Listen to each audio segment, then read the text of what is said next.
Good evening and welcome to Valley High School and Valley Stadium as we get ready for tonight's Central Iowa Game of the Week on CISN. I'm Trent Condon, joined by Mr. Keith Bornas. Keith, the good one here tonight, rivalry matchup, Waukee against Valley. Two teams certainly want to get off and finish off the non-district play with a victory. That's right. You know, Valley has jumped off to a great start, 3-0 against three very top teams in the state. Waukee 1-2, but against three very good football teams, two tops in the state as well, common opponents. And so Waukee certainly wants to get back on track. They had a great game last week against Cedar Rapids Prairie. They brought a lot of offense to the table and had a great defense. Valley's going to have their hands full tonight. Yeah, and it's certainly a Waukee team. You look at that 1-2 record and you say, well, what's this going to be? Some of the rankings out there have Valley number one. This is a very good Waukee team. They were right there. They had Dowling on the ropes in the first game of the year against Southeast Polk. That Southeast Polk team is, you saw in week number one just how good they can be, and got out of there. The Rams did with the 3-point victory. This easily could be themselves an undefeated Waukee team. Absolutely. When you take a look at the first four games of Valley, Polk, Dowling, and Waukee, any one of them could be 4-0, and any one of them could be 0-4, somewhere in between. Right now, Valley's 3-0, Waukee's somewhere in between. But they are still, I think, a top five team, even if their record doesn't show it. So as you look at both these teams, last week they both took on a team from the other side of the state. Cedar Rapids teams, it was Kennedy on the side for Valley. Prairie came in and went to Waukee in their matchup there. I think it's a good way. You know, these teams across Central Iowa and these top-level teams across the suburbs, feels like they know each other so well. It's good to see somebody else during the regular season. It is. It's a fantastic thing. And, you know, there's always that conversation, and I'm going to go there, Trent. It's going to be that there's always it's an east-west typical state championship game. Last year was the first time that it might not have been that way.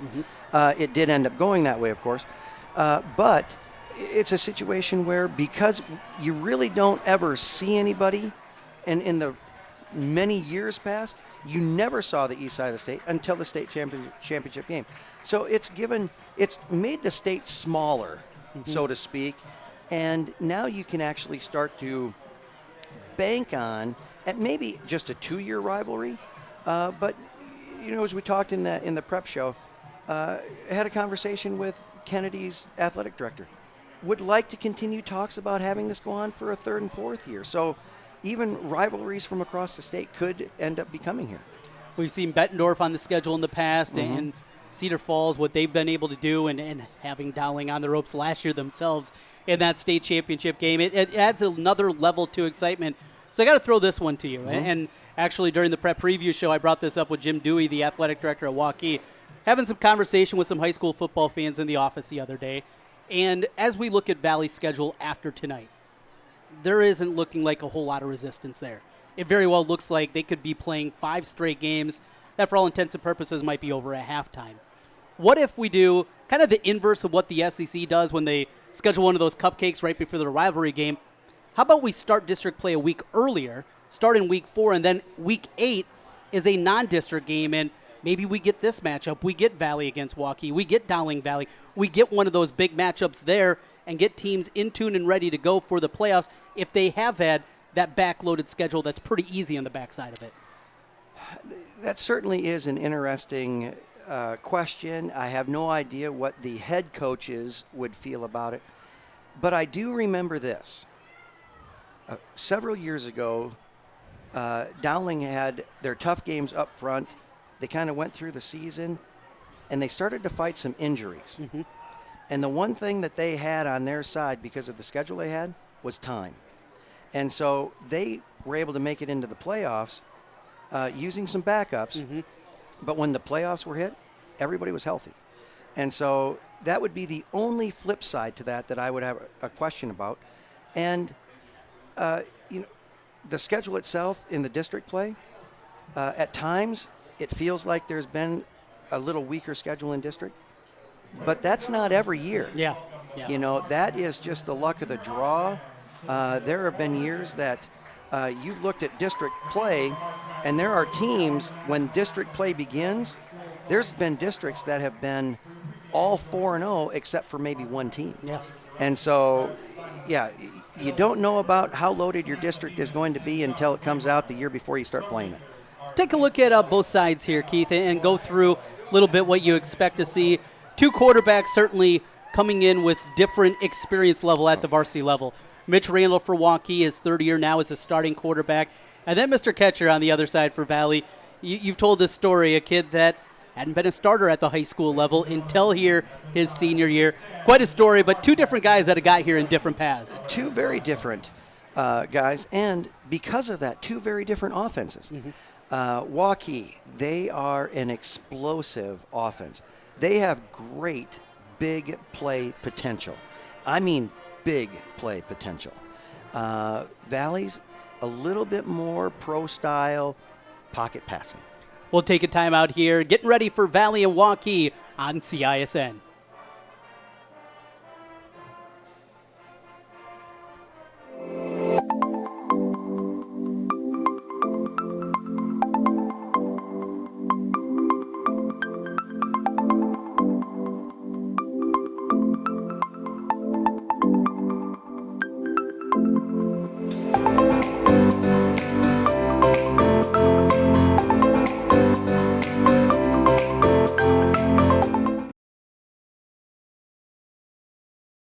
Schottenkirk Ford Indianola's kickoff event this month only. Take $16,000 off MSRP on every brand new 2019 Ford F-150 Crew Cab XLT 4x4 in stock. Plus, first responders receive an additional $1,000 bonus cash on new 2019 F-150 Super Duty, Expedition, and Ranger. New 2019 Fusion and Escape starting at just $18,999. Ford fans drive to Indianola to buy Fords. A kickoff event. Schottenkirk Ford Indianola. SchottenkirkFord.com.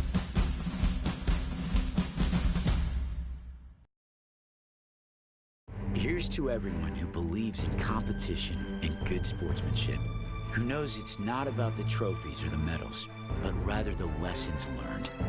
For those who understand, it's not whether you win or lose, just that you give your best. So go ahead, lace them up, take the field, have fun, and play. For the experience, for the memories, for the love of the game. Shields.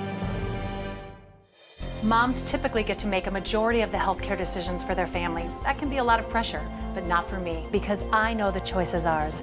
For medical tests like MRIs, X-rays, CAT scans, and of course mammograms, ask your doctor to refer you to Iowa Radiology.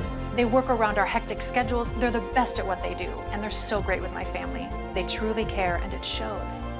Visit iowaradiology.com or call to schedule an appointment. Iowa Radiology.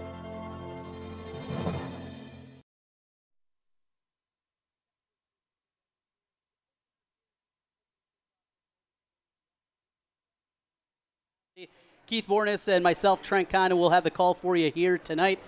Keith, let's take a look at our keys to the game for the evening, and something we touched on just a moment right before the national anthem. Quarterback played number one. Both sides, we talked a little bit about Mitch Randall. Tell us more about Braden Ketcher. Braden Ketcher, BK. The kid's got a great story coming along, and for anybody that has not seen the starting position in their life yet, keep working. He is living proof of that. But as far as his play tonight in the game, it's going to be his patience.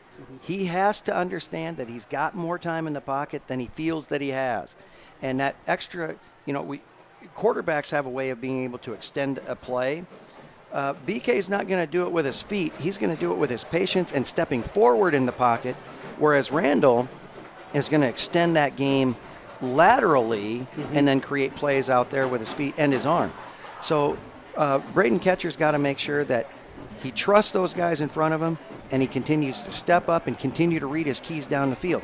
There are so many different opportunities to throw the ball down the field.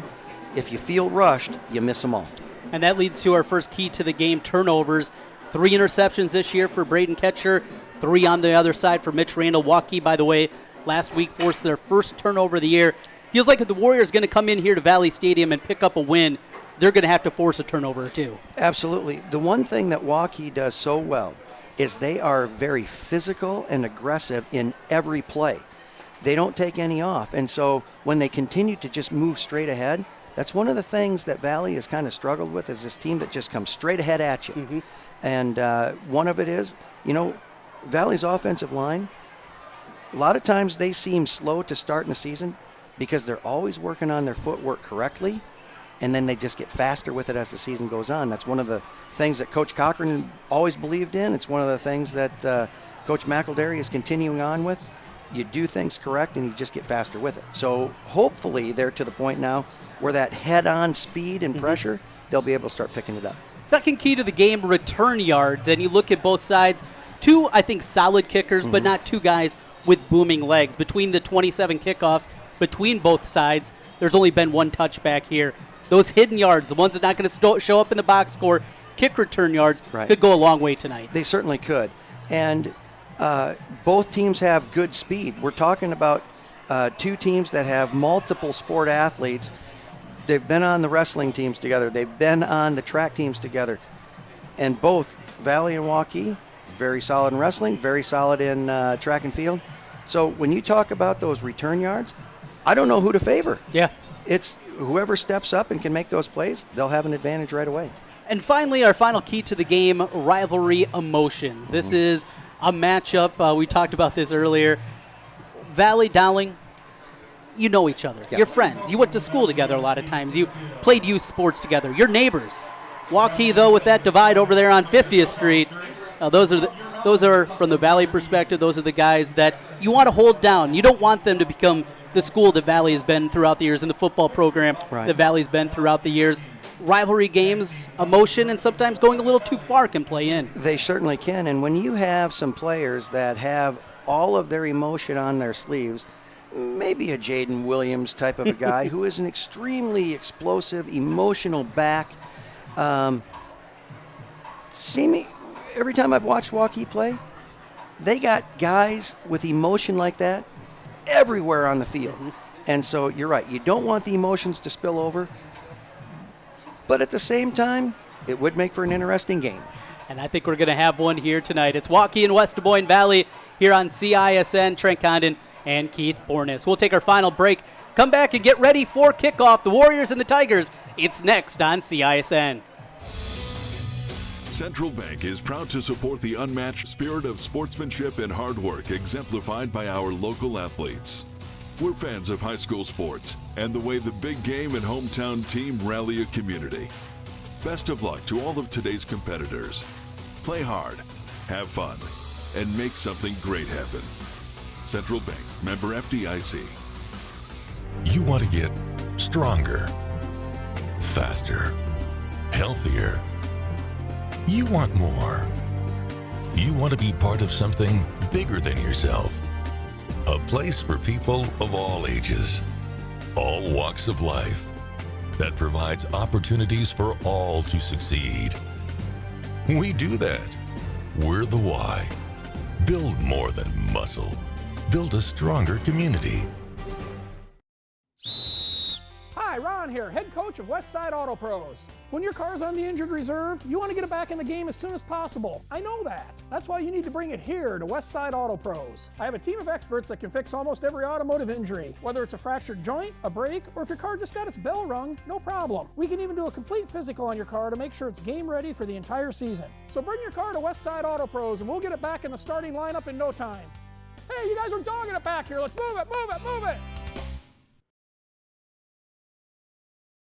Stadium, CISN.TV, as we bring you the Valley Tigers and the Waukee Warriors. Trent Condon and Keith Bordes with you high up in the booth. Down on the floor and on the field, we have Dar Danielson, who will be checking in with reports throughout the evening.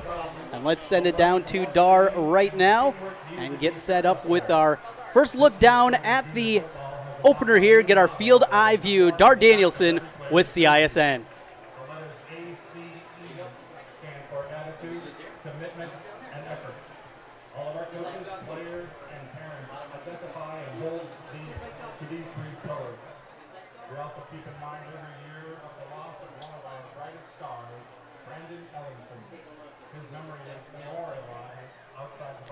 Well, about 3 minutes away from kickoff here. Beautiful night, Keith, of football.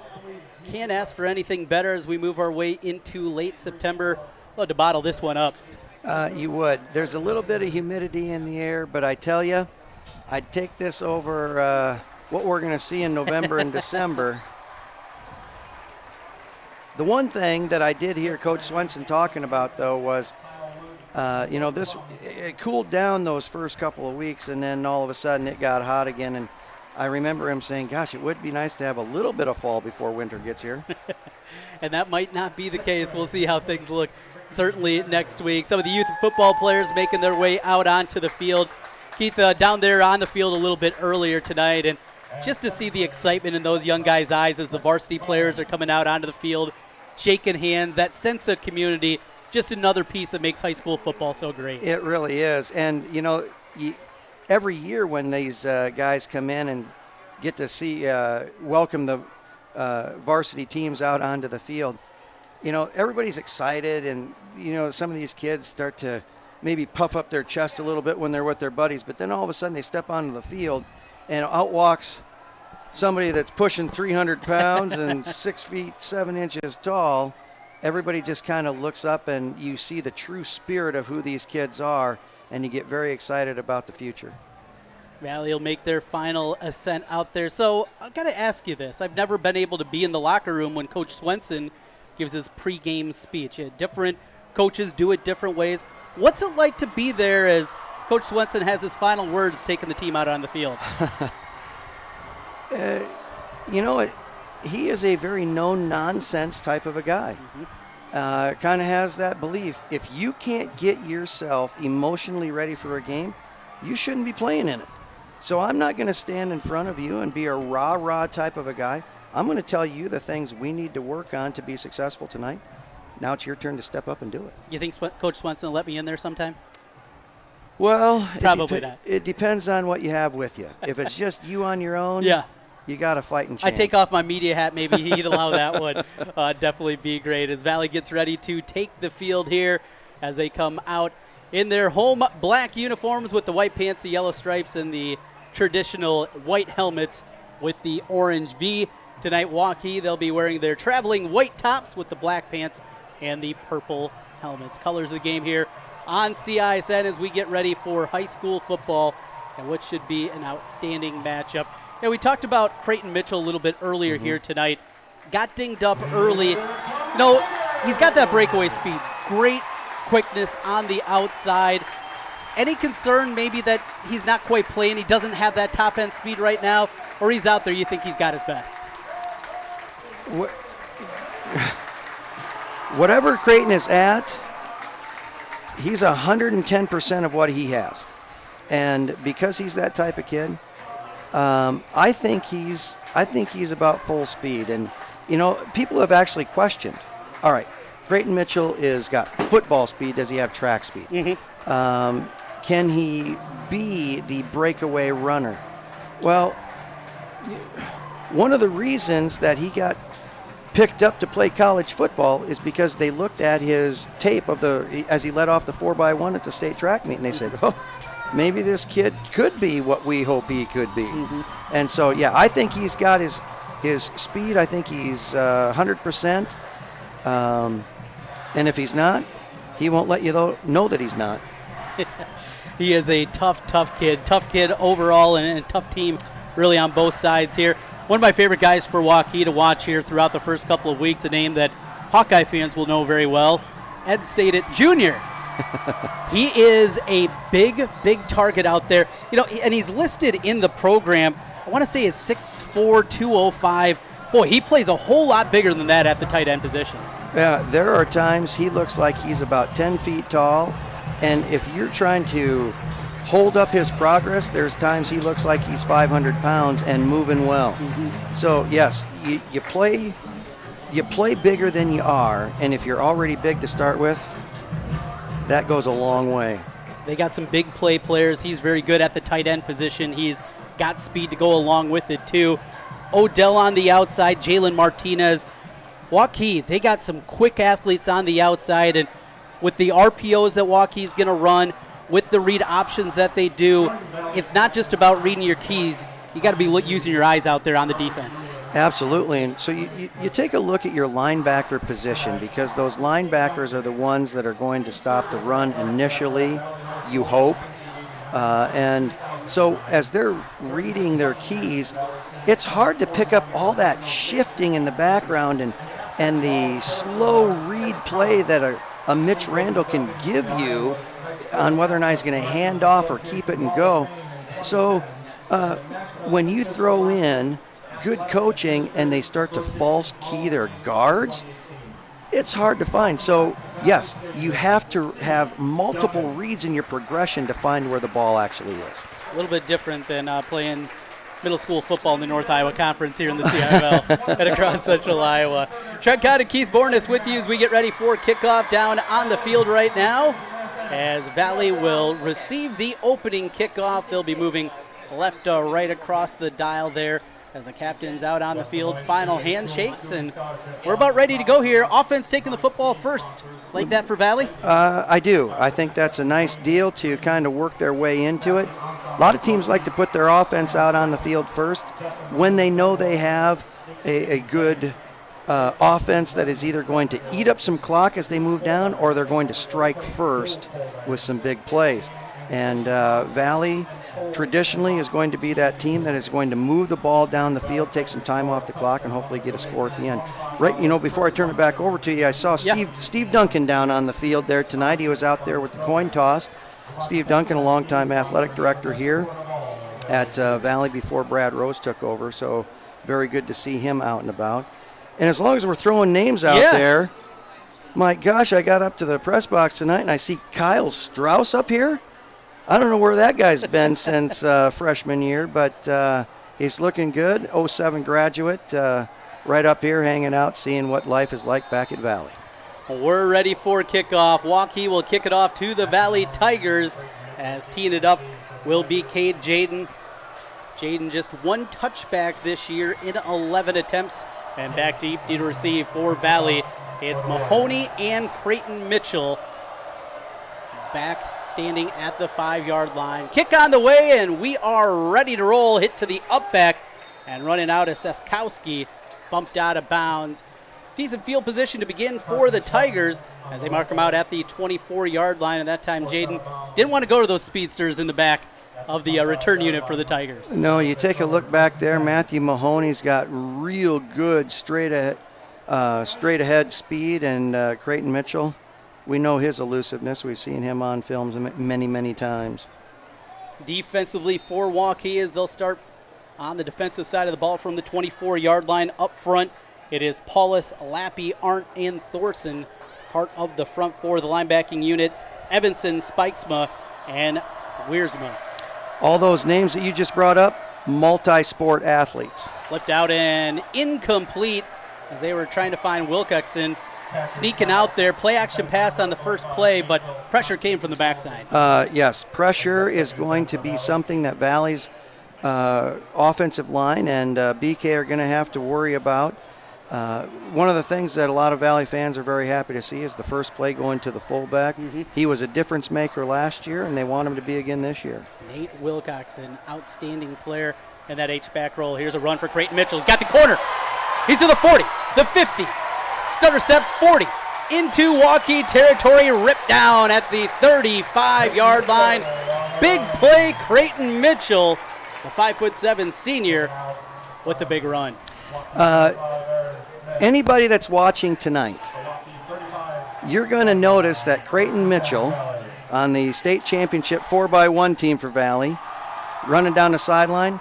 Well, there's this other fella on the other side of the ball who just happened to be on the state championship 4x4 team that was able to run it down on the side. There's a run to the right side, breaking a tackle. This time it's Jaden Williams. Williams out near the 20-yard line, a first down run. So Creighton Mitchell, he has a long gain. He's going to go out, get a breather. We'll just bring in Jaden Williams. He runs hard for a first down. That's right. Jaden Williams this year, as a freshman, you kind of knew he was going to be something special. Now you see him as he's maturing into a good-sized frame out there. I think the kid likes contact. He was going through it there. 6'1", 190 pounds. He'll take the run up the middle, bouncing through out to the 18-yard line. A gain of 5 on first down, and that was power football at its finest. Power football, and he just feeds off of contact, and he feeds off of a play. And if somebody does something great on the team, he's going to let you know, and then he's going to go out and try and duplicate it with that same emotion and maybe even try to bring more out with it. It'll be 2nd down and 5 for the Tigers at the Waukee 17-yard line. Just underway, Waukee and West Des Moines Valley.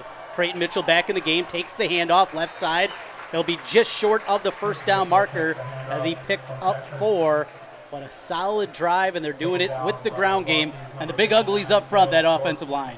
They are. You know, it all starts with a surge. And if you can start with a little bit of control at the line of scrimmage and start to wear that defensive line down, you gain an advantage. And as long as you can keep that, it's hard to recover from it. Play got in a little bit late as they come up to the line, 10 seconds on the play clock and jumping all over the place. Looks like the tight end, Eli Reardon, was the first to bounce there. False start on 3rd and 1, makes it 3rd and 6. Yeah, it goes from 3rd and short, still 3rd and somewhat manageable, but we're going to still call it 3rd and long now. You don't want to have mistakes put you behind the chains because it is that 3rd and long situation. A different personnel is going to be coming in as the tight end walks off the field. 3rd and 6 from the 18-yard line. Need to get to the 12. Valley opening drive here as we get started. A pitch to the right side. Cutting back and cut down. Good tackle in the open field by the Waukee defense over there, including defensive lineman Caleb Paulus. Big man moving up the line. Absolutely. Great job by the linebacking crew to stretch that play out. It's one thing to stretch a play out and have a kid that can cut back like Creighton Mitchell try and move up the field and have it, take advantage of it. It's another thing to have your entire defense there to close all the gaps. Ridgway on to attempt the field goal. It'll be a 33-yarder, and it's good. 33-yard field goal for Valley as Ridgway knocks it home, and the Tigers jump out to an early 3-0 lead. 9:05 to play in the first quarter as we come back with more high school football on CISN. Is this guy a contractor who does good work or a contractor who needs work? For a reliable recommendation, trust the Better Business Bureau, protecting consumers for over a century. When you go to bbb.org to check out a business, you'll learn if it's BBB accredited, see its grade on customer service, and read honest, useful reviews from local people.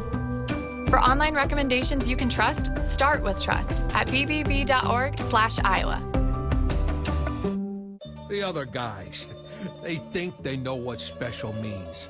At Godfather's Pizza, we do special, and we do it better. We add the T. There's a Godfather specialty pizza with your name on it. Classic combo, all meat combo, hot stuff, taco, yeah, even veggie and more. All of them piled high with the best toppings and 100% real cheese. Treat yourself special. Order specialty pizzas from Godfather's Pizza. Kick return brought out to the 20-yard line. Trent Kahn and Keith Bornes back with you on CISN. Replay here this evening on 1460 KXNO. Glad to have you aboard with us. 3-0 Valley out to an early lead against Waukee. Good work there. Nice tackle, the special teams unit for the Tigers. Absolutely. They got downfield, but it's what we talked about a couple weeks ago, having that high kick that allows your coverage to get downfield, make a play. Mitch Randall in the Waukee offense going to come out as Randall looking to throw. First pass complete. Short gainer, just about 3 on the play on the under route. And there was the guy we talked about earlier, Eddie Sadit Jr. A great job. Good work on getting a play that's going to get you some positive yards and get everybody to settle in, maybe get rid of the Valley emotion of coming down the field and scoring right away, get some positive yards. 3 receivers left, 1 right for Waukee. Under 9 minutes to play, opening quarter, 3-0 Tigers. And read option, the quarterback Randall going to keep it himself towards the middle. He'll bounce forward for about 3 on the play. That'll bring up 3rd down and a long 3 for the Waukee offense here. And Chance already in lead for Valley in the first quarter. Keith, you were saying earlier, first time that's happened this year. It is. You know, it's great to get points on the board early, but these are the first points Valley's had in the first quarter all year. 3-0 they lead at 3rd and 4. Randall hit in the backfield. A big stick flying through. The Tiger defense holds on the first defensive play. There's Nick Butoff up front. Nick Butoff is one of those guys. He's a little Iron Man football. He's got to play offensive guard and he's got to play defensive end. And, you know, as a freshman, we didn't play him at defensive end. Well, what was going on over there? Well, we thought we needed him someplace else, but lo and behold, he's a defensive end. And a physical hit there, bouncing Mitch Randall back, something that is not easy to do. Seems like Mitch Randall's feet are always going forward. Here comes the punt unit for Waukee. A high, short punt, fair catch called for at the 39-yard line, and that's where Valley will get their second possession after the fair catch from Traden Thornton. Talk about a successful series offensively and a huge series defensively. Can we count on one hand how many times Waukee's had a 3-and-out? Yeah, this offense has been really good this year, and don't see that happen a whole lot. Valley has come out and, I mean, this is about a perfect to start outside of scoring a touchdown as opposed to a field goal as you could ask for. Absolutely. You get a scorer and a big couple of plays in the running game, you get the field goal, you get on the board, and then you get the 3-and-out and the football right back with 7:41 left in the first quarter. They're going to throw that one short, trying to find Jack Johnson on the outside on the comeback route, but it skipped in front of him. It'll be 2nd and 10. It's good pressure coming up the middle there by the front line of Waukee, and they come in with their hands up. So not only does BK have to worry about pressure coming, he's got to be able to see through the trees now. Paulus 6'3" up there. Lappy 6'6" up the middle. And your defensive tackles are 6'3" and 6'6". Going to be tough to find those arm angles, and something certainly catcher going to have to keep an eye on tonight. 2nd and 10. Valley with the football at their own 39-yard line as they work from the gun. Catcher steps up in the pocket, now rolls to his right. He's got a man out there, complete diving grab, and right at the first down markers, they found Jack Johnson. Great job by BK to step up into the pocket, but unfortunately, because there was that pocket clearing, Valley's going to get picked up for a hold there. So Zach Shaner going to be hit with the holding call.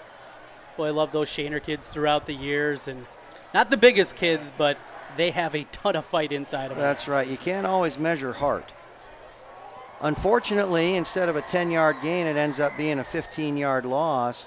You don't like those 25-yard penalties. Yeah. And that's what that'll be as they move them all the way back to the 25-yard line. It'll be 2nd down and 24. They need to get all the way to their own 49-yard line. Shotgun luck, catcher rolling to the outside. He's just going to flip it over to Creighton Mitchell. He's got a little bit of room. 35-40 near the 45-yard line before he's pushed out of bounds. Nice gain there, and catcher didn't do it overhand there. The shuffle pass. That's right. You know, why not throw a 12-yard shuffle pass?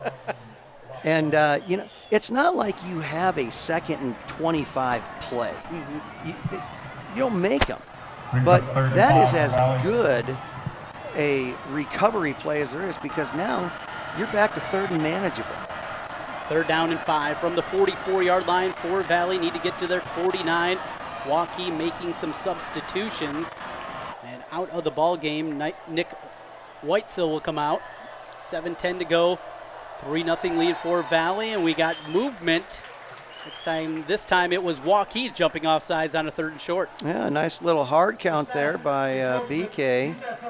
But it'll be interesting if it is right at 5 yards for the first down, or they're going to mark him short. Looks like they gave him the first down as the sticks start to move. It'll be a first down at the 49-yard line. We'll call that a 5-yard and 3-inch penalty. Well, it is interesting, too, the way that officials, for the most part, they really do try to mark the ball on a yard line. So, you know, some people get fired up. Oh, they spotted it wrong. It's a little bit different when you're down there on the field and the way things are actually spotted. Not maybe the true spot every single time. 1st and 10 for the Tigers. Run up the middle, nothing there. Leaving feet and getting hit, Creighton Mitchell. Coach, I remember hearing it. What you're not supposed to do when you're running the football. Let's not go up in the air. Yeah. They say what goes up does have to come down. And what were you watching? Was it a college game and the quarterback did that? Got helicoptered around. Yeah, the helicopter thing. You don't want your athletes to end up 5, 6, 7, 12 feet in the air. Yeah. That was a scary one there. Creighton Mitchell, he's okay, stays in the game. A loss of a yard on the play. 2nd and 11 with 6.5 minutes to go in the first. Pass complete. Short gainer as they were able to find Mahoney just sitting there. Just a simple sit-down route in the middle of the zone. Yeah, Matthew Mahoney has really become a very good receiver. He's got sure hands, and he runs good, crisp routes. But do you know where Matthew Mahoney's brother is going to be tomorrow? I don't. In Georgia. For the Notre Dame? Notre Dame, Georgia. And Matthew's brother is John. He's made the travel squad with Notre Dame, so they're in Georgia tomorrow. You going to get us tickets? I'll do what I can.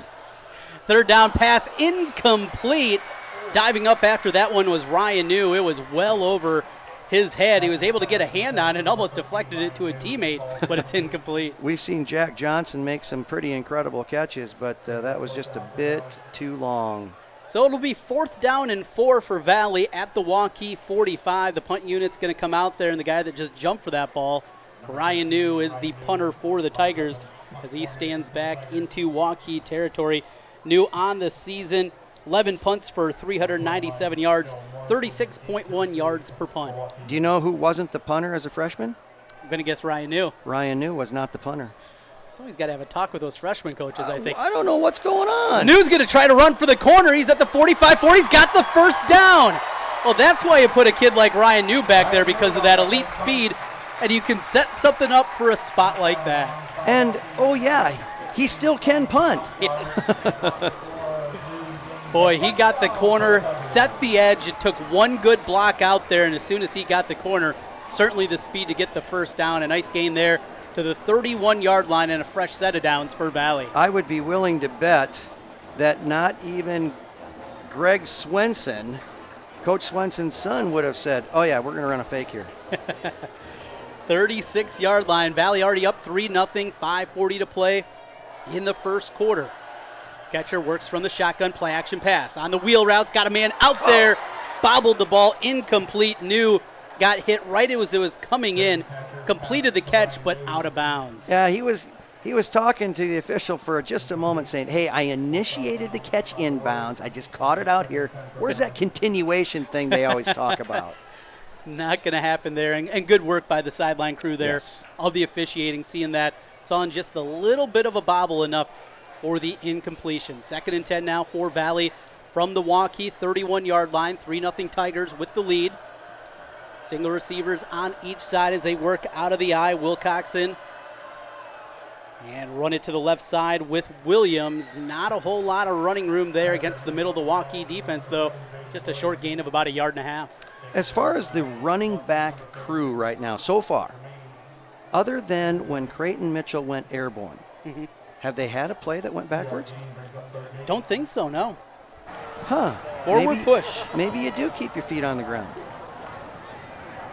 Well, Walter Payton kind of made a name for himself going over the top. That's a guy with some athleticism there. He had a little bit. Quarterback at times when things went awry way back in the day, back in the 70s, and boy, they went awry for a long time before the crew started to get there in the early and then the mid-'80s. Here's a shot up the field. Got a man out there. It's Johnson. Incomplete, just past his hands. Good coverage on the backside, stride for stride. Aaron Smith. Yeah, you're not going to outrun Smith. And so the only thing that Jack Johnson was complaining about was, hey, I feel like he was close enough. He may have been grabbing onto me, and that's why I didn't get there in time. But certainly was a little contact there. There was bumping. And there was. Now, who initiated it?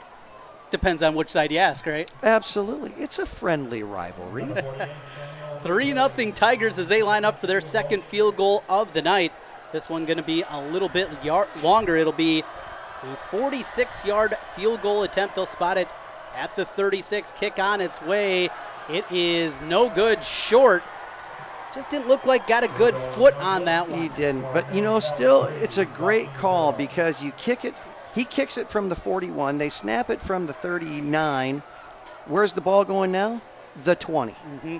High school rules different than what you see at the high school or at the collegiate, and professional level, and because of that, it works like a touchback for all intents and purposes of a punt. A punt would have gone into the end zone. Yeah. So I think worth the shot there. And Ridgeway, he's been very solid this year. Already hit a 41-yarder earlier this season, too. Certainly in his range, just didn't get a good kick on that one. Remains 3-0 as Waukee takes over from their 20-yard line. They'll run it up the middle. Lindquist, not much room there, just a gain of a yard. That'll be 2nd and 9. So, we talked earlier, Valley had not scored any points in the first quarter.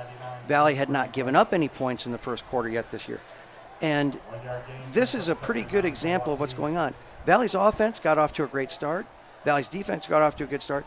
As long as they keep feeding off each other emotionally, this could be a very good game as long as they keep it.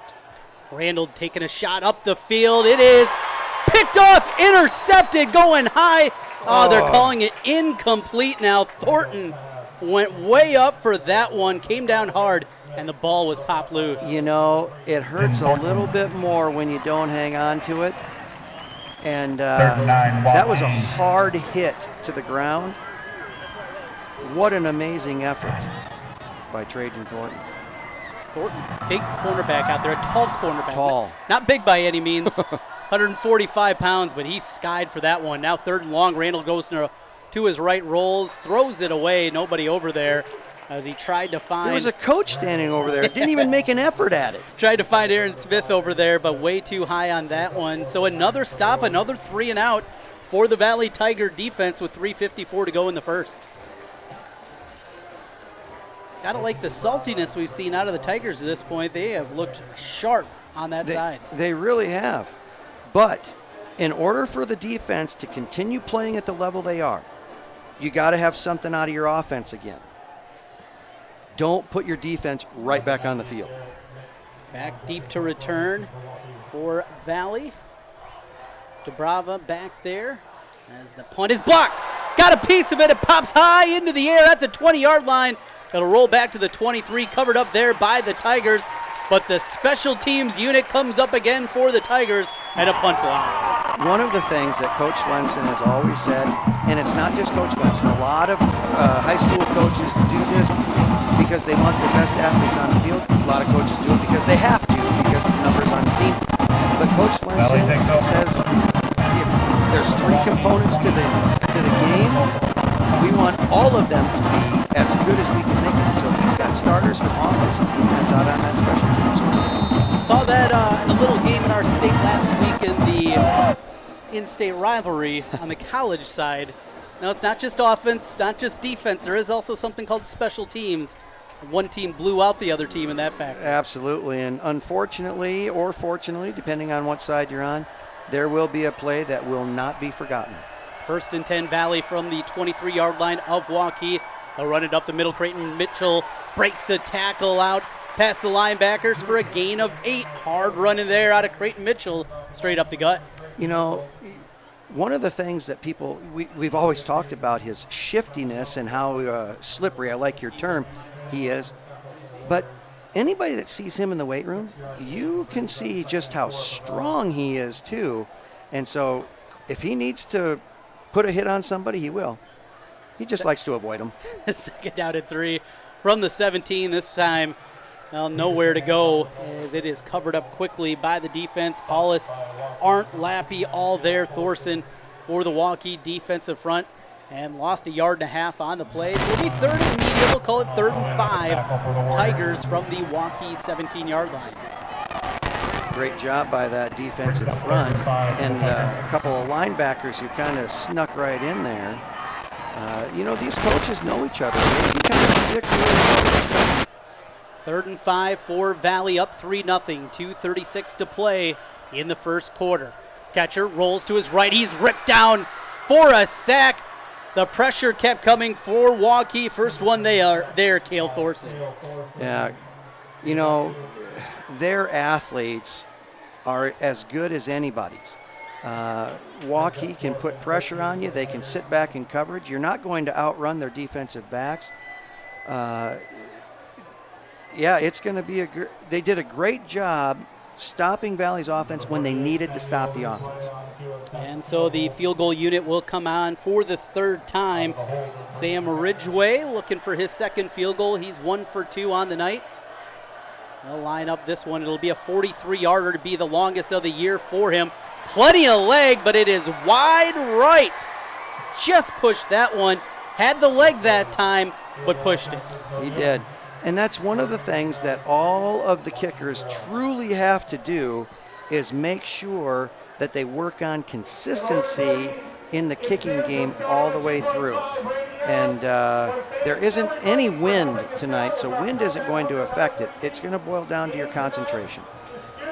1:47 left after the missed field goal. 1 for 3 now for Ridgway. 3-0 Valley with the lead with 1:47 left in the first quarter. Waukee starts at their 20-yard line. 2 receivers on each side of the formation for Waukee. They'll take a shot to the right side. That is complete. First down and more. Hit out at the 37-yard line. Nice play there to open it up as they found a back coming out in Samler. Now, what were we talking a little bit about in the pregame here? Waukee's got an explosive offense, and they can make big plays. They came out early running a safe play, just kind of get the feel of things. Now, we got to be careful as Waukee could start heating up with big play offense. First down for Waukee. Here's Randall to the right side. He's hit in the backfield. It was a read option. He kept it himself, and there were a couple of Tiger defenders over there. There were, and you know, when you talk about all the different reads you have to make, there are some players, they just have a nose for the football. Carson Shelton typically is around the football in a majority of the plays that happen on the defensive side for Valley. It'll be second down and 11 from the 33-yard line. Randall against pressure, bounces away from one defender, now rolls to the outside, still on his feet, hit out of bounds right at the sideline, right near the initial line of scrimmage. Do you know what I like about Mitch Randall? He's an elusive back. He's also a back that you can't predict where he's going to go. The hit he took initially should have punched him out to his left, but he went against all of that, went back to the right side, where luckily there just happened to be a couple of defenders that were still trying to find the ball. 3rd and 13. Randall takes a shot across the middle, incomplete. Just a little bit high there. Sadit not able to haul it in. Good strong throw there, just a little bit too much mustard on it. It came in there with some heat. The impressive thing about Sadit is the fact that he took a shot, and he got up and got off the field faster than anybody else on the team, like it didn't even faze him. 55 seconds left to go in the first quarter. Valley a 3-0 lead. And another stop here. Now this wasn't a 3-and-out. They got a first down on the first play. But then after that, the defense held again for the Tigers. They'll get the football back after the punt. Pressure comes again. Nearly got to it again. End-over-end punt. Return from the 42-yard line with the head of steam to the 45 of Waukee, all the way to the 41-yard line. Great return there for DeBrava. Now, just so you know, when DeBrava was a freshman, he did return punts. So that freshman coaching grab, they got something right. Maybe. He looked good there as they'll bring it out to the 41-yard line. And we got a personal foul way back on the field. That was marked all the way back at the 23-yard line. A personal foul against the Tigers. That one will be spotlighted in a film session, I'm sure, this week. When you're in an emotional game to start with, you want to do everything you can to avoid emotional fouls because those add up quick. So that'll move the football back into Tiger territory. They'll start with the football at their 44-yard line. High school football on CISN and our video streaming presented in part by Schottenkirk Chevrolet, WaukeeChevy.com. A big thank you to Doug DeArmond for joining us and being a presenting sponsor of our high school football coverage. Big thank you to both the Waukee and West Des Moines communities for being us, and Schottenkirk Chevrolet with us throughout this high school football season here in week number 4 of the year. 1st and 10 for the Tigers after that personal foul moves it back. It'll be an I formation for catcher and the offense. Trent, I don't want you to turn around or anything, but Steve Duncan, former athletic director of Valley High School, just turned around or showed up in the press box. I don't know who let him in here. He's been away long enough. People should have forgot. Tigers with the football from their own 44. They'll go to Wilcoxon up the middle on the fullback dive. Oh, there was that trick play again. Yeah, it worked big a couple weeks ago. That's right. Somebody saw the film. Uh-huh. Knew to expect Tommy Rathman. Got a yard on the play. It'll be 2nd and 9 with 25 seconds left. Clock running in the first. We'll see if Valley gonna try to get another snap off. They don't have to. They can let it tick into the second, but they line up quickly. 3 receivers left, 1 right. They'll hand it to the left side. Bouncing outside is Williams. A gain of 3 on the play. That'll do it for the first quarter. Valley 3, Waukee nothing as we come back, continuing on high school football on CISN. Hi, I'm Chris from Fireplace Superstore. Fall is upon us and fireplace season is here, and you need a new Heat and Glow gas fireplace insert. They're the perfect thing to make that old wood fireplace more beautiful, warmer, and easier to use. And right now, Heat and Glow is giving a $200 rebate, making it even easier for you to upgrade that old fireplace. Please come see them today. Fireplace Superstore, 109th and Douglas in Urbandale. Central Bank is proud to support the unmatched spirit of sportsmanship and hard work exemplified by our local athletes. We're fans of high school sports and the way the big game and hometown team rally a community. Best of luck to all of today's competitors. Play hard, have fun, and make something great happen. Central Bank, member FDIC. Down here in the sidelines, so far as what it looks like, guys, it's a defensive battle. Waukee's defenders seem to have figured out which way to move and shut off that Valley offense, while the Valley defense has just been plowing through there from the get-go. Waukee's offense, the quarterback gets the ball and they just know where to go with it. So right now, defensive struggle down here. Both offenses are going to have to figure a way to break through that. Valley with the football as we begin the second quarter. Pass complete for the first down as they found Johnson. Trent Condon, Keith Bornis with you high at the booth. Dar Danielson down on the field with our Shield sideline report.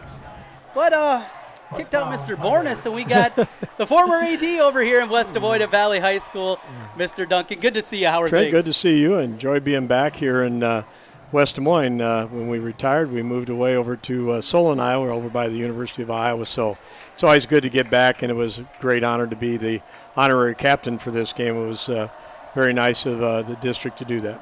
1st and 10 run up the middle and trying to bounce away there. Williams able to fight forward for about a gain of 3. Well, as you're back here, you see the stadium full. Mm-hmm. It's Valley. It's Waukee. A little bit different than – well, did Valley even play Waukee when you were here much? I know they were building, but it was a different time. It was about 2006, I think, was the first time that we played them and played here, obviously. But in my career, I think it maybe been last year or two, we went out there for a game. But boy, what it's grown into, we all knew it would become a Valley-Waukee rivalry, much like it is Valley-Dowling, Valley-Ankeny, all those kind of games. There's a play, incomplete pass, trying to roll out to the left, but just a little bit high and incomplete, looking for Ryan New.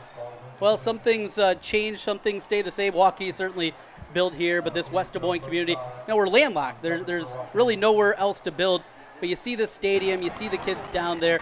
Quite the community in West Des Moines. Well, Brad Rose has really done a nice job picking up where we started all this, and obviously Valley Stadium was my big gym in my 20 years here at Valley High School, and very proud of it. But what they've done to make an even better facility is a lot of credit to the administration downtown here in West Des Moines, and also to Brad and his staff. 3rd and 7 and another jump. This time it was Waukee going across there. Another hard count. And for the second time tonight, catcher, the quarterback, able to get Waukee to jump That'll bring up a 3rd and short. It'll be 3rd and 2. So retired over in Solon and close to Iowa City. So you get any Hawkeye games? Well, I used to. I worked when I first went over there. I worked in the football equipment room. It was a part-time job, and really enjoyed that. I've been out of that for a year, but I do work for Learfield Sports, and I do the radio broadcasts for Iowa baseball, all their Big Ten games as a color commentator. Big run to the left side, 1st down and more, inside the 20-yard line, and Jaden Williams getting the offense going again. Run game's been outstanding for Valley up to this point. They'll have a 1st down at the Waukee 18-yard line. Well, that outside zone stuff that they're doing has really been effective for the Tigers. They do got another penalty, though. That one up the field. Wow. A block in the back. Probably a spot of a wide receiver out there as it was well past the hash mark, and that'll move it back again. So I've heard you from time to time doing the Iowa baseball games. It's fall season. I know they do some different events during the fall. How's Iowa baseball season? You know, had a lot of injuries last year, but Hawkeyes look to have a solid team next year. Our pitching staff was as good as anybody's in the Big Ten at the end of the year last year. We just had some injuries that didn't allow us, a little bit like the Cubs are going through right now. We couldn't score runs to get good pitching. We just couldn't score a lot. But with that said, we've got the majority of our pitchers back. Ball intercepted, picked off. Defensive lineman on the screenplay all the way to the 30-yard line, sniffing it out and making the play for Waukee. That was Connor Arndt. Not very often you see a 6'3", 285-pounder with an interception. Boy, he just came out and squat in the flat, and the quarterback didn't see him, and he actually ran it back about 25, 30 yards, so give him a lot of credit. Big old guy lumbered down there. And before the game, we were talking, Steve, about Waukee. It only forced 1 turnover up to this point this year, and felt like if Waukee was going to win this game tonight against Valley, they're probably going to have to force a turnover too. They get one in great field position. First time in plus territory for the Warriors tonight. They'll start at the 30, run up the middle for Lindquist for a gain of 3. Well, in so many big games, Trent, it normally comes down to takeaways and that kind of stuff. We hear Coach Ferris and Coach Campbell talks about it. You eliminate those takeaways in big games, and they'll bite you. And we've missed a couple field goals, and now this. Hopefully they can escape with just 3 points out of this thing rather than giving them 6. Approach the 10-minute mark of the second quarter. Valley 3, Waukee nothing, but they're driving at the 27-yard line. H-back Sadik comes across. As he comes in motion, they'll try to find him outside. Pass just a little bit strong. There's a former Hawkeye name for you. Yep. Trent, I'm going to give you back to Keith because I know he gets antsy when I take over his stuff here. But I do want to say, whether it's Keith Bornes or the other coaches I had a great pleasure to hire here, Keith's one of the good ones, and I'm so proud of, more than anything, just the coaching staff for my 20 years we were able to put together here. So I'll let you get back to your broadcast. Thank you for having me on. Appreciate it. Thank you. Good seeing you. That is the former athletic director here at Waukee, Steve Duncan, sitting in and watching some football for a while. Here's Waukee taking a shot to the corner, incomplete, knocked away at the last moment. Oh, what a play down there. I believe that was DeBrava with the pass deflection on the far side. A fantastic play over there because that was going to be caught. Mm-hmm. He had it in his hands and it was just knocked away as they were both going to the ground. High school football on CISN.TV, presented in part by Mid-American Energy. Beautiful play down in the corner of the end zone, stopping what would have been a touchdown for Waukee. So it'll be 4th and 7, and the kicking unit now comes out onto the field on the other side for Waukee. Valley 1 for 3 on field goal attempts tonight. It'll be the first look for the Warriors. It'll be a 44-yarder, plenty of leg. It is good, pounded through. Great kick by Jaden, and we're tied up at 3. That is a huge victory for Valley's defense to hold after a big momentum swing of a play. But how about that momentum swing? Waukee is here to play football. 3-3 after the field goal, 9:44 left to go, as we will keep it here with you. Also a big thank you to another one of our presenting sponsors, Central Bank, John Brown and the group. A thank you to them for being with us throughout this high school football season as we are in week 4 of the regular season. Valley 3-0 on the year. Waukee 1-2 with 2 close losses this year. Fell 21-17 to Dowling in week 1, then 38-35 to Southeast Polk before bouncing back in a big way against Prairie last week. Absolutely. Arguably the best 1-2 football team in the state, arguably one of the best 1-2 teams the state's ever seen. They've proven that they can play with the top teams in the state, and it's happening again tonight. Interesting point, talking about who's going to be successful. Mm-hmm. For Valley to be successful, they got to make sure that they don't give up too many points here in the second half. Valley has been outscored in the second half, in the second quarter, 34-23. A short squib kick covered up at the 35-yard line, so it'll be some good field position. I believe that might have been Wilcoxon that fell on it on the squib that probably didn't get quite as far as Jaden wanted there. No. And so many times coaches rely on that squib kick just to try and create to disrupt the flow of a kick return team. And a lot of times you put it on the ground, it takes that weird bounce and sometimes goes right into one of the upbacks who isn't always a Wilcoxon, who can manage some of those. 9:43 to play as we begin the drive for the Tigers. Catcher steps up in the pocket, now going to try to run, cuts back at the 38-yard line, and he is torn down there. Physical play by the Waukee defense, and another flag comes out.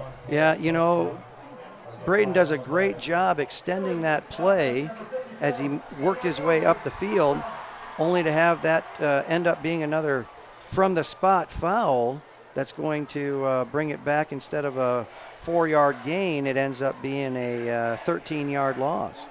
Feel like momentum maybe starting to go the way to the visitor sideline right now. Yes, and you knew it was going to. It's an ebb and flow game, and when you're up, you better be running, and when you're down, you better stop their run. Waukee, you haven't seen the mistakes out of Waukee. They've played a little bit cleaner game. As they will run it on 1st and long, hit trying to bounce outside, but nothing out there. Again, the middle of the defense for Waukee solid again. It'll be another loss on the play. It'll be 2nd down and forever. That was a collision by two rather large fellows. That's one of the things about football. When both guys are going hard and the contact is correct, usually both guys are walking away from it, just saying, I felt that. 2nd and 24. Play action pass on the throw. Here's catcher across the middle, incomplete. Had one-on-one coverage, had a post for Ryan New trying to find him streaking up the sidelines, but a bit high.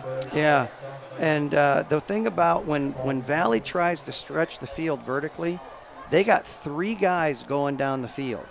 And it's one of the things that Braden has done well at times, but not consistently, is being able to see all of them. He kind of focused in on Jack Johnson there and missed Ryan, who was had a little green on his side.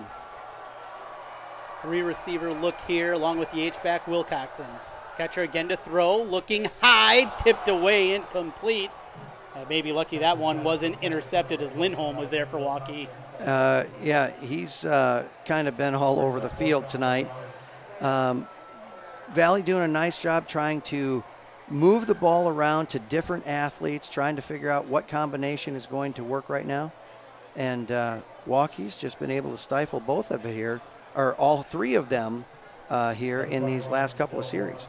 8.5 minutes to play, 2nd quarter, 4th and 24 as the punt team comes out. Ryan New earlier ran for a 1st down. That was on 4th and 4, though, not 4th and 24. New gets the punt away, high, spiraling kick inside the 40-yard line, and the fair catch is called for there for Waukee's Joe Morrison, and that's where Waukee will start with the football. 1st and 10 at their own 38. A very nice punt. That thing was high and turned over well. Oh, Waukee just got called for a sideline warning, not giving the officials enough room to run down the side to cover that punt coverage. Somebody got bumped down there and didn't like it? Yeah, it's amazing how close coaches sometimes get to the action. Never that freshman crew, though, right? Never. stay off the white. I had my foot stepped on once. 3-3 our score here, Waukee and Valley, as we play in the second quarter. 8:23 to go. Waukee with the football. Mitch Randall hit right at the line of scrimmage. First there, Nazir Washington. Nice play. Take it down by Nazir Washington is one of those guys that when you saw him as a freshman, you'd say, yeah, hey, this kid's got maybe some potential to do some things. But he found the weight room. They became really good friends, and he has become a force. He looks the part of a defensive lineman. 6'3", 230, still just a junior. Nasir Washington wears 53. Randall on the keeper, covered up again, and there's Washington again. That time, I keyed on Washington, shed the block, waited for Randall to get to him. He is so physically strong, and he's hard to gauge, because when I say he fits the mold of that defensive line, I'm talking about his real strong, lean body that goes with the force and the power of a defensive line guy. He could become something to behold here in the future. 3rd down and 7 for Waukee from their 41-yard line. Out of the shotgun, Randall rolls left, steps up, hit as he throw, ball hangs in the air and out of bounds. Had a man out there. And how about that arm strength of Randall to get that throw 30 yards up the field as he's hit. And hit by who again? Mr. Washington was right there. Yes, Randall is such an incredible athlete. He could play any position on the field. He's got the speed of a sprinter. He's got the power of a fullback. He's got the arm of a quarterback. He's got the decision-making of a coach. He's kind of the complete package. 4th down and 7 from the 41-yard line. Waukee will have to punt it away. This is turning into a field position battle here. Tied up at 3. 7 minutes go. The snap is high over the punter's head. Goes back and taken down. Special teams again for Valley. A blocked punt, now a miscue that was taken advantage of by Valley. Yes, mental mistakes that occur on the field can take their toll. They're different than penalties, though. The penalties, they seem to just wrap up and keep going, but it's something you can fix. A mental mistake, they become monstrous if you don't fix those right away. Not a whole lot Evers could do with that when he went up for it, but it was a snap over his head. Did good to get back to the football and at least cover it up. But Valley will have great field position again with the special teams miscue. They blocked a punt earlier, now get this one on a high punt, and they'll go to the ground game right away. Creighton Mitchell to the right side. He's brought down at the 20-yard line. Gain of 4 on 1st down. Great to see Creighton Mitchell do some nice things with the football. Such a wonderful kid as well. Last night at the freshman game, we had a young man from Western Hills come down and be our ball boy on the sideline last night. And Creighton Mitchell was right there and talked to him for a while and got a picture with the kid. And, you know, he's one of those guys that he's going to be out there on your team doing everything he can for your team. He's going to be a guy on the sideline in the community doing everything he can for your team. Nice gain of 4, 2nd and 6. Here's a play action. Catcher rolls to his left, stands in the pocket, now looking to run. Not going to get back to the line as he'll be hit in the backfield. Host of defensive players there for Waukee, including number 32, Chase Everson. A great job by Waukee's defense, because you can't give a quarterback more time than Braden just had. And you got to take a look at what Colby Christensen did right there, as he was able to continue blocking his end clear out to the sideline. Catcher steps up inside, but had nowhere to throw it. So a great job up front by Valley to give some time. An outstanding job by the defensive backfield to make sure he couldn't throw it anywhere. 3rd and 7, quick hit to the outside, incomplete, in and out of the hands of the receiver up on the far side. Had to play, had him right at the sticks, and right there. Ball popped out. That was one of the things that, you know, we didn't have a chance to talk about in the pregame as far as being successful. And Valley has had several dropped passes this year. And so sometimes it does boil down to just that lack of focus, or that I need to make sure that I turn up field quick and make some more yards. Valley needs to start finishing some plays if they're going to stay in the game. Sam Ridgway out for the 4th time tonight. 1 for 3. Kick with enough leg, but it is wide left. Now 1 of 4 in the kicking game, and for the second time, Waukee with the special teams miscue, but gets the stop on defense. Yes, you have to be impressed with what Waukee is dialing up with the showing pressure and backing off, the not showing pressure and getting into the backfield. They really have Braden Ketcher guessing as to what's going to be coming. So taking over at their own 20 will be the Waukee offense. Tied up at 3, 5:29 left to go before halftime. Mitch Randall, the quarterback's got 2 backs with him out of the shotgun. Option look as he'll hand it to the first running back through. Breaking free out near the 24, but an open field tackle by Valley. Oh, what a nice play on the stick there, coming up one with Adamson. Clayton Adamson did a remarkable job. It's not easy to ever go one-on-one with a back. It's not ever easy to go with one-on-one with a back who has their speed. And Clayton Adamson never batted an eye, just came in, got himself in great position to finish the play. 2nd down and 6, got 4 as Randall rolls to the left, looking to throw incomplete high. Aaron Smith, the intended target there. Smith, another one of those speedsters, and boy, if he would have just a little touch on that one, Smith was his speed, that could have been dangerous. And with his speed endurance, he could have ended up in Norwalk before the clock ran out.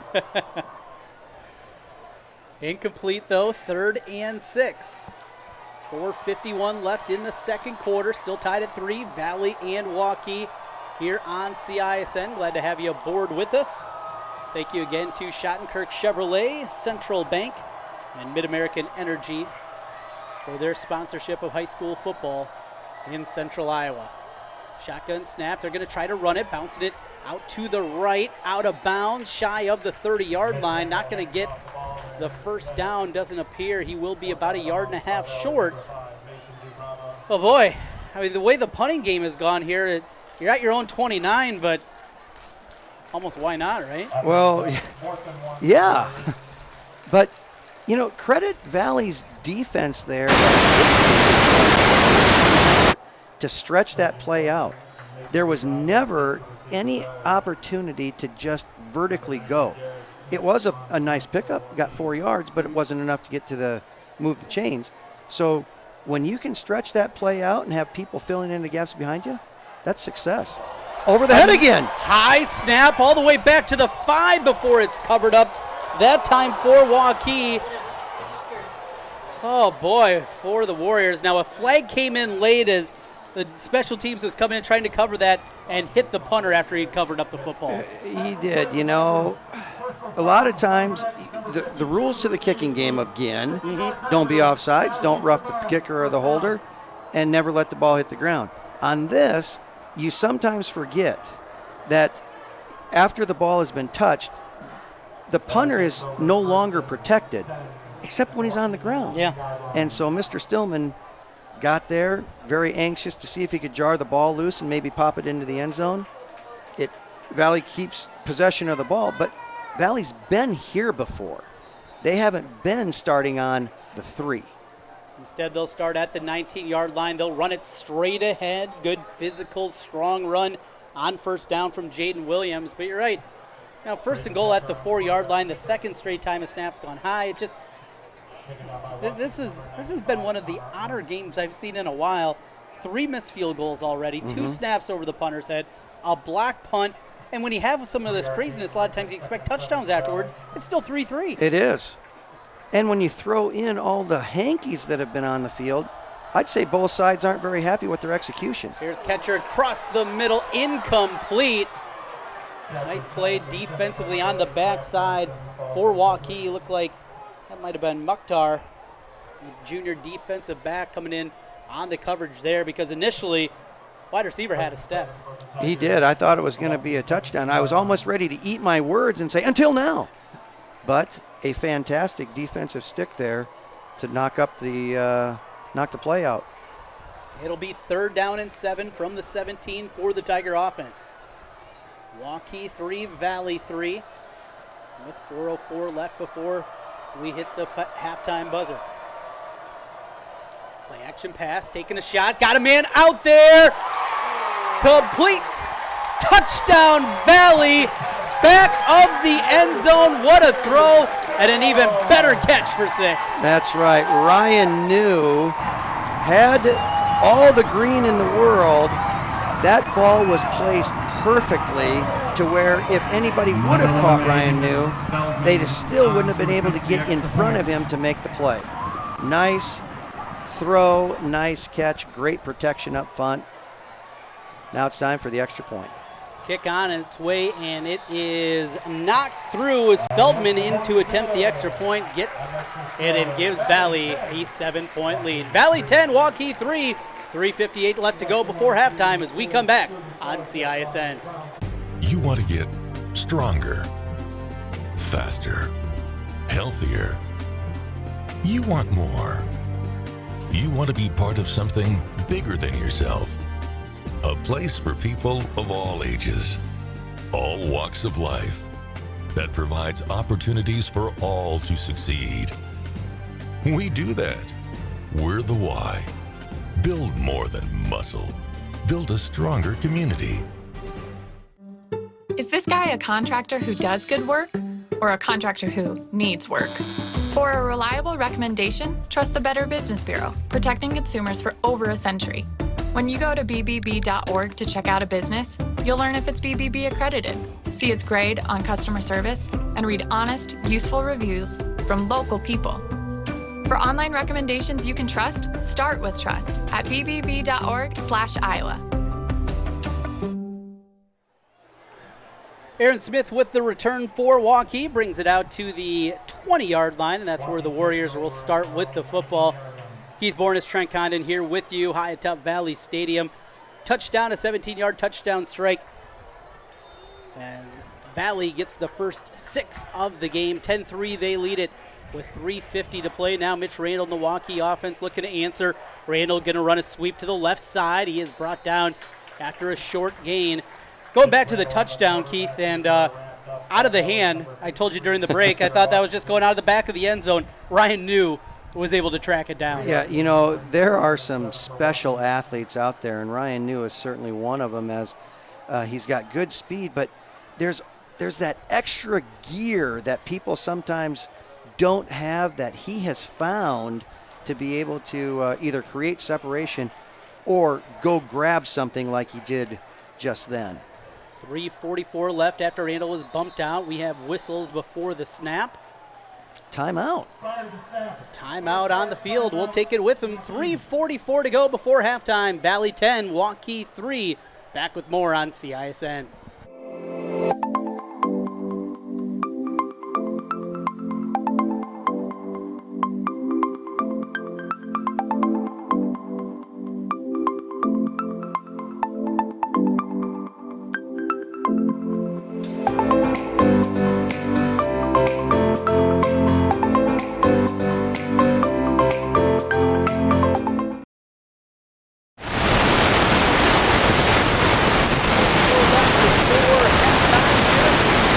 Stadium. Trent Kahn and Keith Bornes with you, and Josh Waymeyer joining us up here in the booth. Tell us a little bit about what we're going to see coming up here at the half. Well, our halftime show this year is entitled The Red Brick Road, and it is Dorothy's trip back to Oz. And kind of dark, Galinda is now the bad witch, and so we kind of portray a scene where she's trying to save her 3 friends from the clutches of that evil. I'll love to see that. Going to be great coming up here at the half as we're 3 minutes and 44 seconds away of football time. Before we get to that point, that could be a little bit different. Waukee with the football, 2nd down and 7 from their 22-yard line as Mitch Randall works from the gun. 3 receivers left, 1 to his right. Play action, going to hand it up the middle. Instead, bounce it off a tackler. That'll be a 1st down for Lindquist as he brings it out to the 30-yard line. Well, bands have been in the news this week after what happened up in Ames last weekend. Different at the high school level, though. Do you guys ever make any trips? Do you ever go to any other stadiums throughout the year, or is it just for your home games? We only play home football games. We'll travel a little bit for marching band competitions, but we don't do the away games. Probably a good thing. You know. 1st and 10 for Waukee from the 31-yard line. Randall fakes a pass out to the left. Now comes back that way, but incomplete for his intended receiver. It'll be 2nd and 10 Wizard of Oz. Now, I'm approaching 40. It was still impactful for me. How about youngsters today? Still something that they love to play the music and everything that goes on with the Wizard of Oz? They have loved it. Some of them hadn't seen it, so we had a watch party over the summer, and the kids have really bought in. And as you get to the end, you'll hear the Somewhere Over the Rainbow theme reprised, and the kids are buying in. There's a big company front coming down the field, and it is just outstanding. 2nd down and 10 for Waukee from their own 31-yard line. Mitch Randall, he's going to keep it on the keeper, fake the jet sweep, but not much room out there as the Valley defense continues to hold. Josh, final thing for you is we'll get ready to head down to the field here at the half. Just working with the group and working in a school like West Des Moines Valley, the biggest school in the state of Iowa. Got to have a lot of kids. How difficult is it just finding with the numbers that you have to deal with year in and year out? Oh, it's great, and we're looking to grow. I mean, this is a strong group of kids, and we've been 40 stronger than when I got here, and we take anybody who wants to come, and we make them look like they know what they're doing, and it's a lot of fun, and we have an extremely hard-working group that I just love to work with. Well, looking forward to the halftime show. Thanks, Josh. Thank you. That's Josh Waymeyer joining us here up in the booth, coming up at halftime with the Valley Marchers. Keith Bornes back now on mic. And after a penalty, it'll be a 3rd down and 4 from the 37. Encroachment against the Valley defense. Waukee on the throw. Randall complete for the 1st down. Good, strong stick there. Little bit of room, and he was able to find the completion to Odell. There are not a lot of quarterbacks that can make that throw.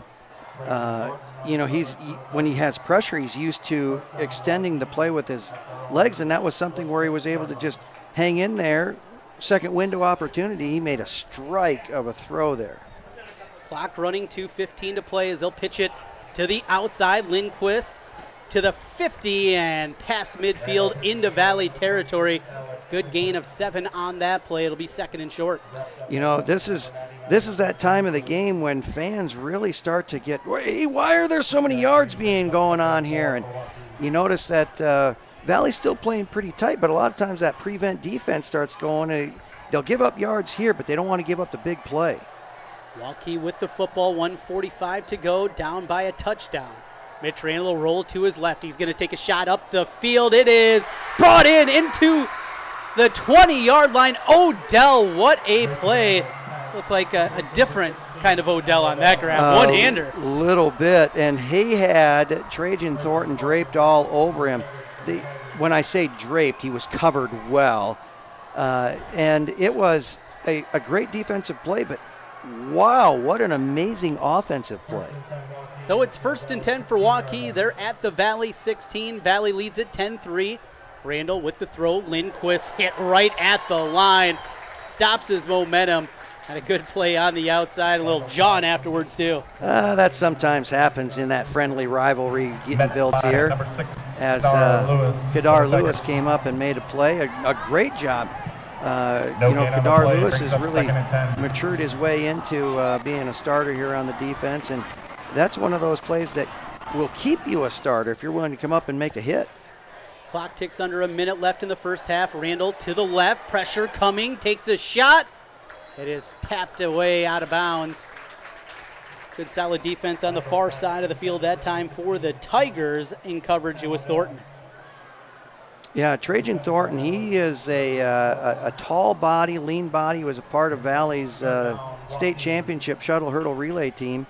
And so he can cover the field well. But as far as just that physical presence with the big muscular body, he's going to stay lean for a little bit. 3rd and 10 from the 16 for Waukee, down by 7. They'll take a shot into the end zone, looking for their speedster out there, but incomplete, trying to find Aaron Smith, who had a step just a touch too far on the throw. It was just a shade long.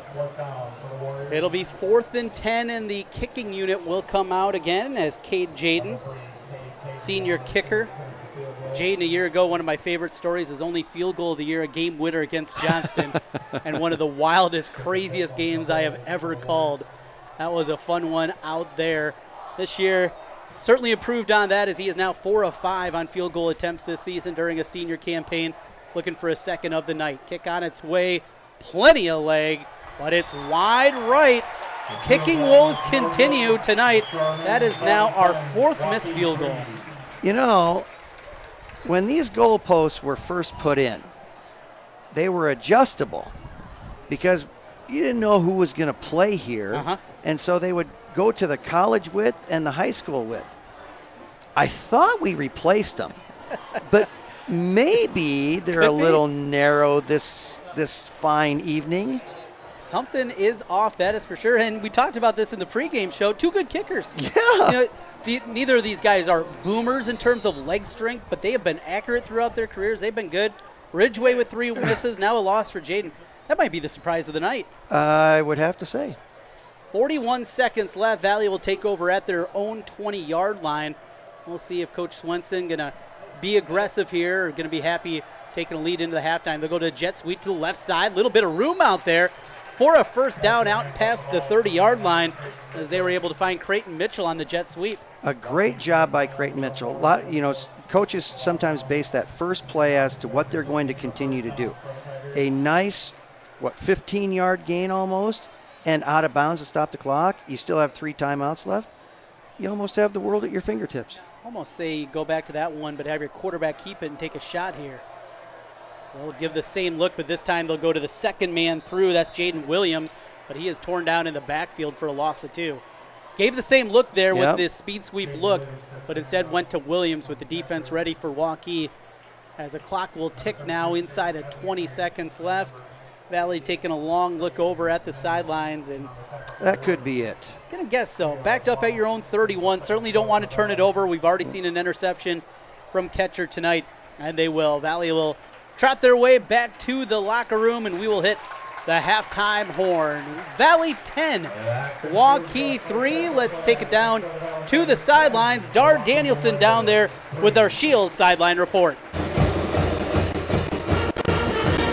Guys, just a couple observations. Ryan, new touchdown, very close to being out. He made a great play just to drag the feet. That Jaden miss is the first miss he's had since he tried a 49-yarder at the end of the Southeast Polk game to try to tie that up. So both offenses have to hit the quick plays so far here. We'll see if they can get something going with their offensive lines at halftime to try to shut out this defense. But so far, still pretty much a defensive game on it, and too many mistakes out of both sides. All right, thank you, Dar, for the sideline report, again, presented by Shields. Thank you to Shields being with us here this football season. 10-3 at the half. West Des Moines Valley with the lead over Waukee. And Keith, well, this has been an interesting game. This is not exactly what I think we anticipated to see so far tonight. No. The one thing that we could say that we anticipated to see was a close game. Mm-hmm. And we anticipated to see some big plays. We anticipated to see some strong defense. We just anticipated to see more of that rather than the mistakes that have been made with penalties, with snaps, with the special teams, with not capitalizing on short fields. It is an odd game. The missed field goals. Mm-hmm. It's just been a lot different than we anticipated as far as play, but as far as result, it's probably right on spot. Absolutely.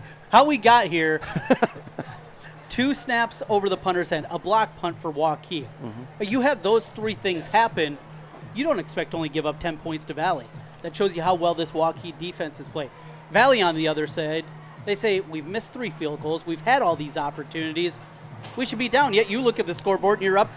Both teams can look at it one of 2 ways. Either, boy, what a huge disappointment this is for whatever spot they're in, or, oh, how lucky we are to be in the spot we are. Right. Whether it would be 19-3 or whether it would be, what is that, 2 now, 12-10, or if the interception would have gone all the way back, which it, at one point certainly looked like it could have been. So, yes, excitement. Yes. Good one here. 2 good football teams, and 2 teams we're going to see a lot of here this football season. We'll take a timeout, come back with the halftime show. We'll take a deeper look at what we saw throughout the first half and a whole lot more as we continue back on the other side. You're watching high school football. It's halftime, 10-3, Valley over Waukee on CISN.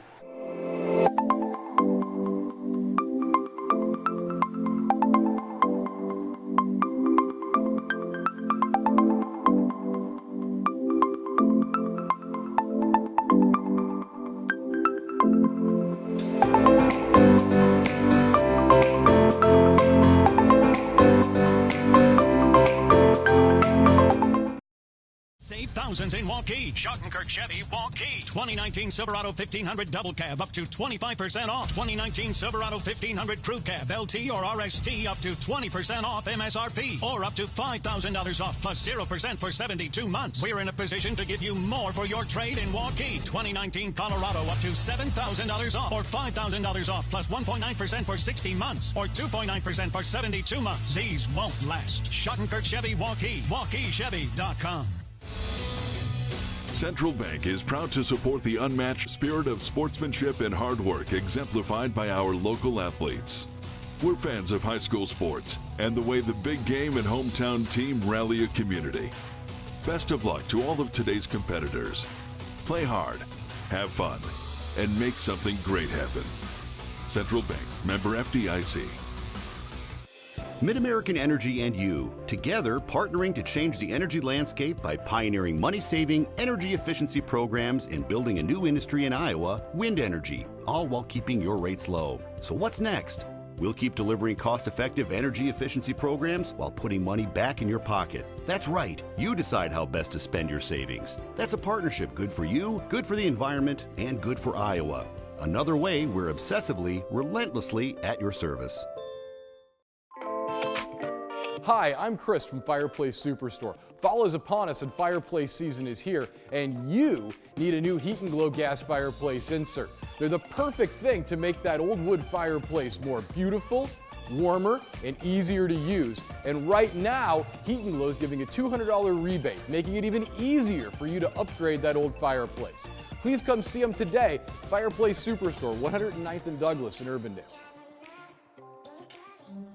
Is this guy a contractor who does good work or a contractor who needs work? For a reliable recommendation, trust the Better Business Bureau, protecting consumers for over a century. When you go to bbb.org to check out a business, you'll learn if it's BBB accredited, see its grade on customer service, and read honest, useful reviews from local people. For online recommendations you can trust, start with trust at bbb.org/Iowa. Trent Condon and Keith Bornes back with you as you're looking live at Valley Stadium. Up here in the press box as we've reached halftime. Valley 10, Waukee 3, the touchdown of the first half. Certainly a highlight play there. Ryan New going into the corner of the end zone and making the play. And talk about making a throw too. BK, catcher, he put it where only his receiver could go get the ball. Absolutely. And, you know, it starts with making sure that you have a great opportunity to make a throw. The offensive line certainly provided that. And then all of a sudden, your statement about it didn't look like it was going to be caught. Right. It really didn't. And so when Ryan New changed gears and made that catch as he was going to the ground right in the back of the end zone, it was like a collective sigh of relief coming out of the Valley sideline and stands, as everybody knows this is going to be a tight game all the way through, or at least that's what it's projected to be. So 3 missed field goals in the first half. The first one goes through for Valley. Knocked that one through, no problem. We talked about Ridgeway a little bit. Now, Valley's used a couple of different kickers. Feldman we saw out there kicking extra points. I think that was a battle, if I remember correctly, here kind of during summer for this spot here. Can you tell us a little more about Feldman? Is it maybe leg strength that would be holding him back a little bit? And is it tight enough that there could be a change going forward here in the second half? Well, it'll be interesting to see what does happen, because a lot of times it also boils down to comfort. Consistency in what you do.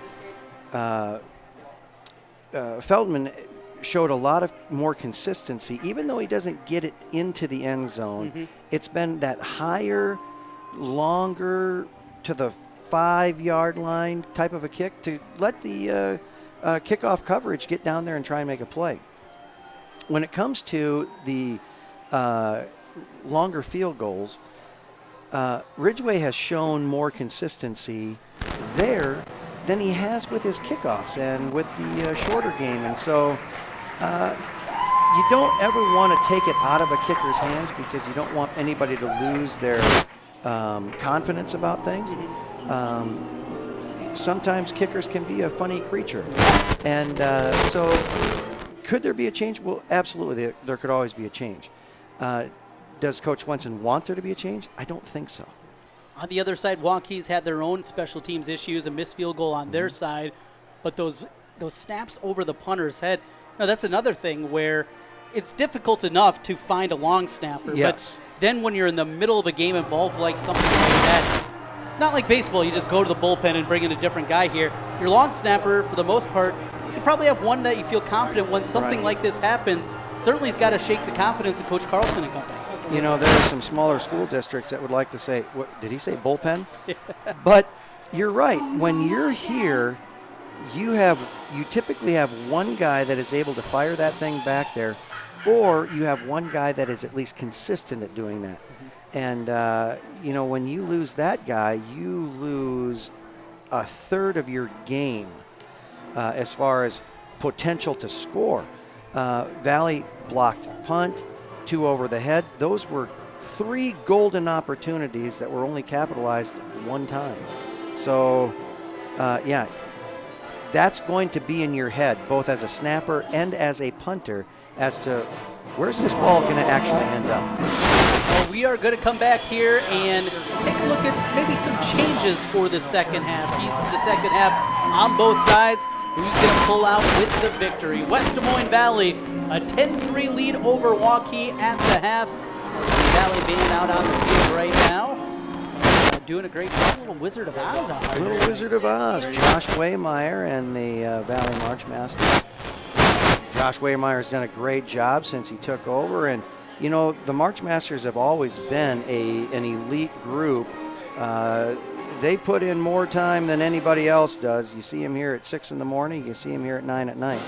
I hear him at 6 in the morning. Yeah, I assume they go to class, but they start and end here. What they do in the middle, we're not sure. 10-3 at the half, Valley over Waukee as we come back here at the halftime show on CISN.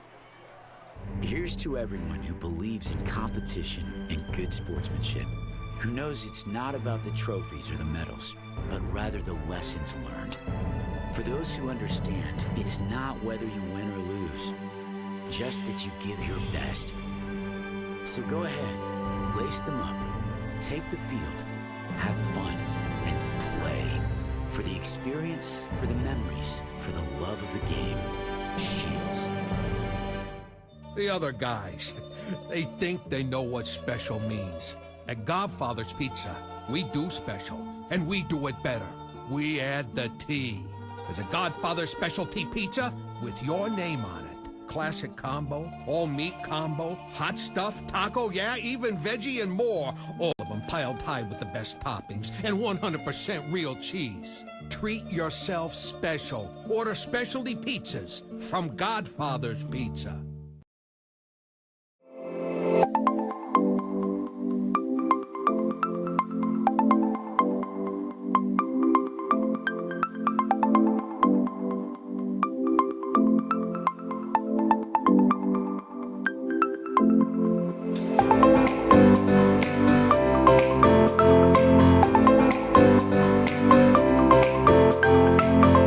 Schottenkirk Ford Indianola's Kickoff event this month only. Take $16,000 off MSRP on every brand new 2019 Ford F-150 Crew Cab XLT 4x4 in stock. Plus, first responders receive an additional $1,000 bonus cash on new 2019 F-150 Super Duty, Expedition, and Ranger. New 2019 Fusion and Escape starting at just $18,999. Ford fans drive to Indianola to buy Fords. A Kickoff event. Schottenkirk Ford Indianola. SchottenkirkFord.com.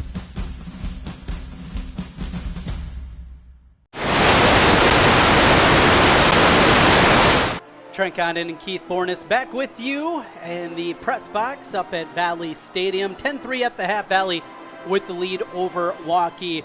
Well, we talked a little bit about the first half there, Keith, and what we saw throughout one of the odder played games that I've seen in quite a while. So you're in the locker room right now. Let's start from Valley's perspective. You're up by a score. You're up 10-3. Got to be happy about that. You've had some gaps here. What's the message and then the game plan? What are you doing schematically in the second half to bring home this victory? Well, you could ask that same question in the previous 3 games, as Valley has either been tied or behind at half. And so to be in this boat, first time they've led at halftime, It'll be very interesting to see how they approach it. My guess is they're not going to change anything. They're just going to say, we're going to stick with what we do. We just have to clean it up. And the way we clean it up is to clean it up. Stay focused on what you do and have a little bit of heart while you're doing it. You know, some penalties throughout this one, quite a few penalties throughout that. Cleaning that up, feels like they've had opportunities to the outside in the run game. Maybe that's something that they talk about. You're not going to completely go away. That's Valley football. Right. Running the football between the tackles. You're going to do that, but maybe a few more plays in the second half, trying to bounce things to the outside. Yes. The problem with doing that is that's where most of the holding calls have been happening. And so it's another message that Coach Swenson is going to go ahead and tell the guys is, hey, this is a rivalry. There is emotion out there. Don't do more than what we ask you to do. If you do what we ask you to do, we're going to be successful. You try to do more than that, you're either going to create a gap, cause a penalty, get us to lose some yards. Do what we need you to do. No more, no less. Scott Carlson over in the Waukee locker room. His team down by a touchdown, 10-3. You can look at it a couple of different ways. Their own miscues or say, hey, we made all these mistakes and we're only down a score. Guys, we go up and clean it up in the second half. We can win this game. Absolutely. He is in there talking right now about how fantastic his defense has played. Because it truly should be. All things considered, it should be a 3-score game right now.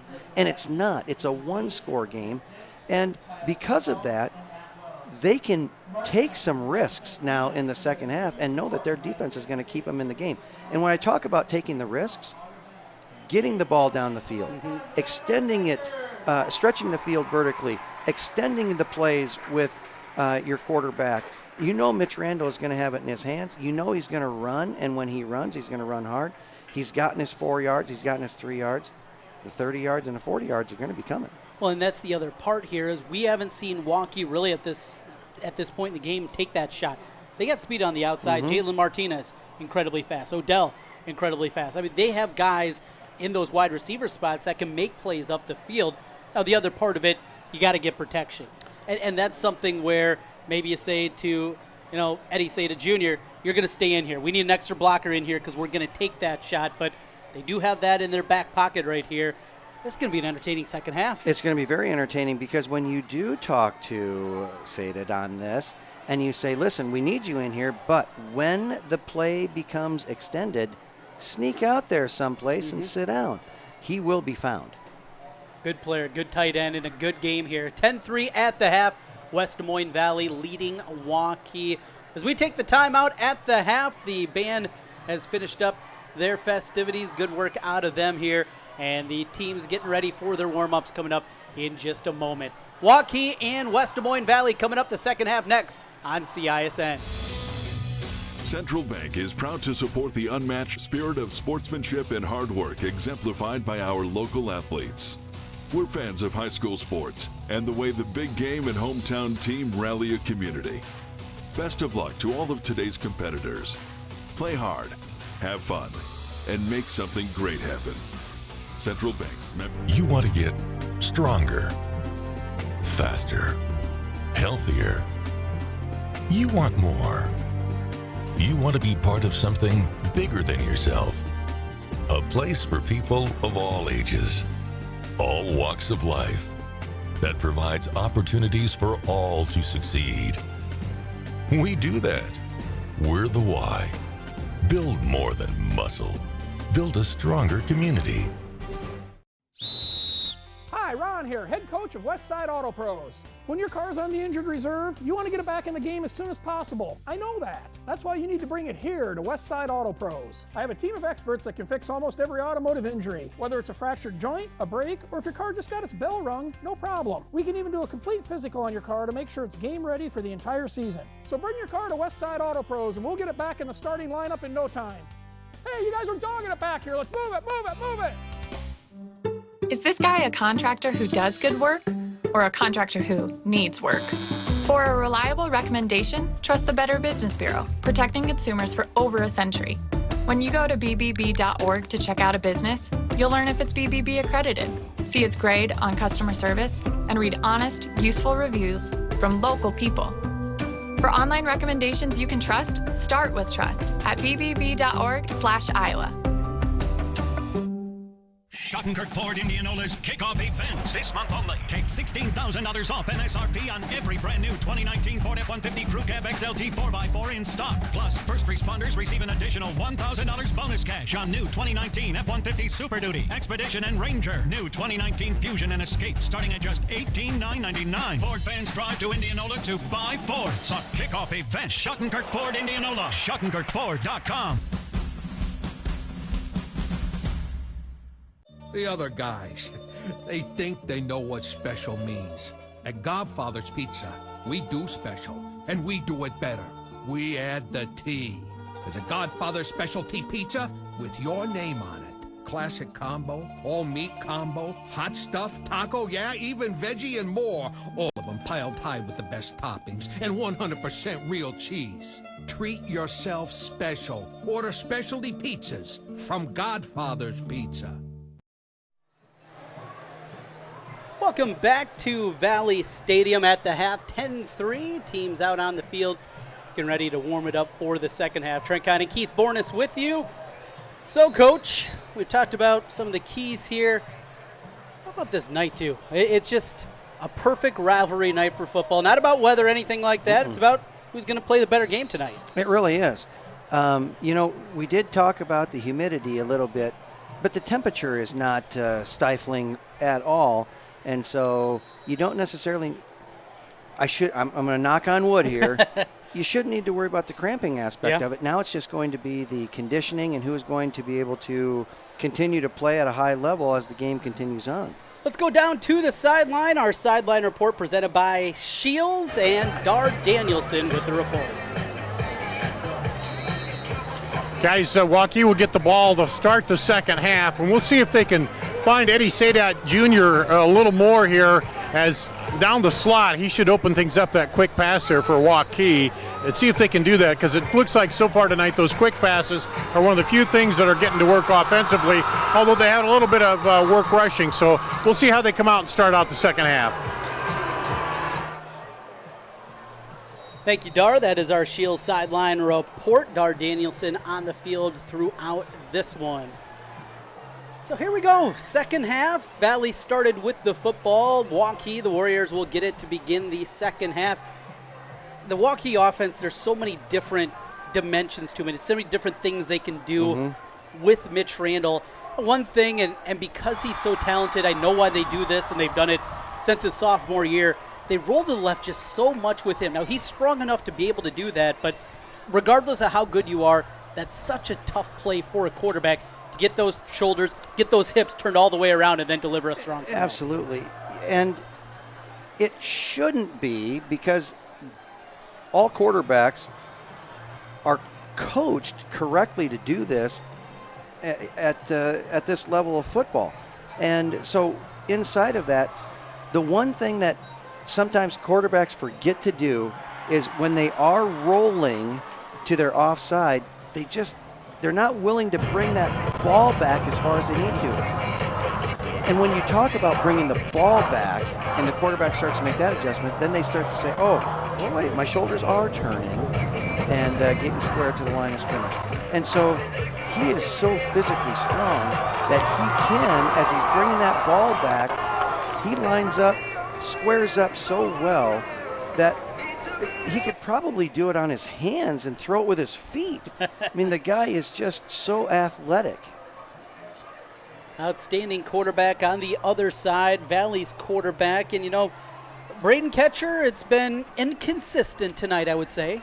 It has, but all quarterbacks have to go through that. Mitch Randall's had 3 years to go through that.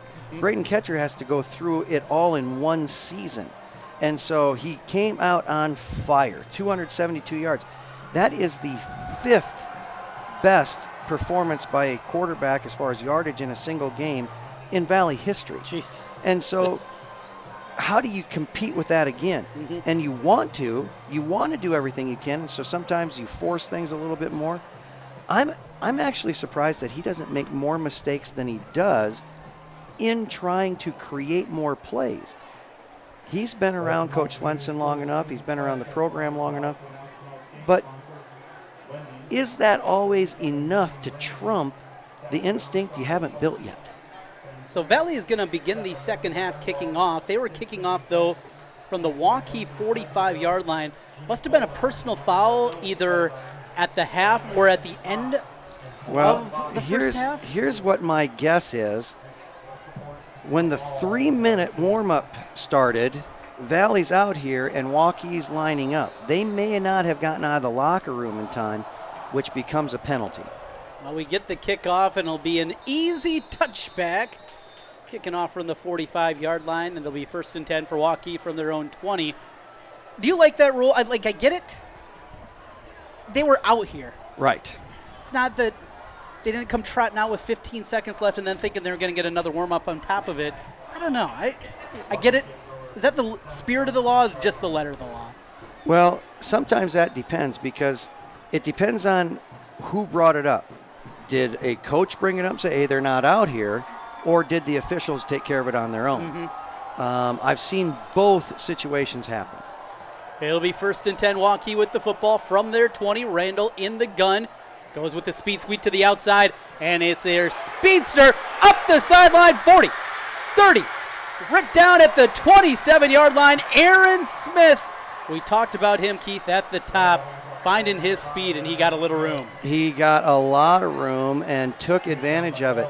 He would still be running, but a dive to the heel messed up his step just enough that he stumbled a little bit to the average eye. Most people probably didn't see that. But it stumbled just enough that Clayton Adamson was able to catch him barely. 55-yard run on 1st down, and then a run up the middle as they go to Alex Lindquist up the gut, the junior running back. Hasn't had a whole lot of breathing room tonight. He really hasn't, but you got to credit that middle part of the defensive line being able. They haven't come up field just crazy in rush, and so they've been able to get across the line of scrimmage, reestablish the line of scrimmage, find the ball after that. Minute gone by in the first part of the second half. Run to the left side. Randall finds some room. He's got a 1st down past the 15-yard line. And suddenly that offensive line for Waukee opening some holes. They are starting to move forward. The blocking scheme hasn't changed all that much, but now it could just simply be Mitch Randall saying, it's my turn. We're going to get this going. Waukee down by a touchdown. 10-3 as we play in the third quarter. 10:36 to play. Here's a shot into the end zone, incomplete. Stride for stride, Thornton out there.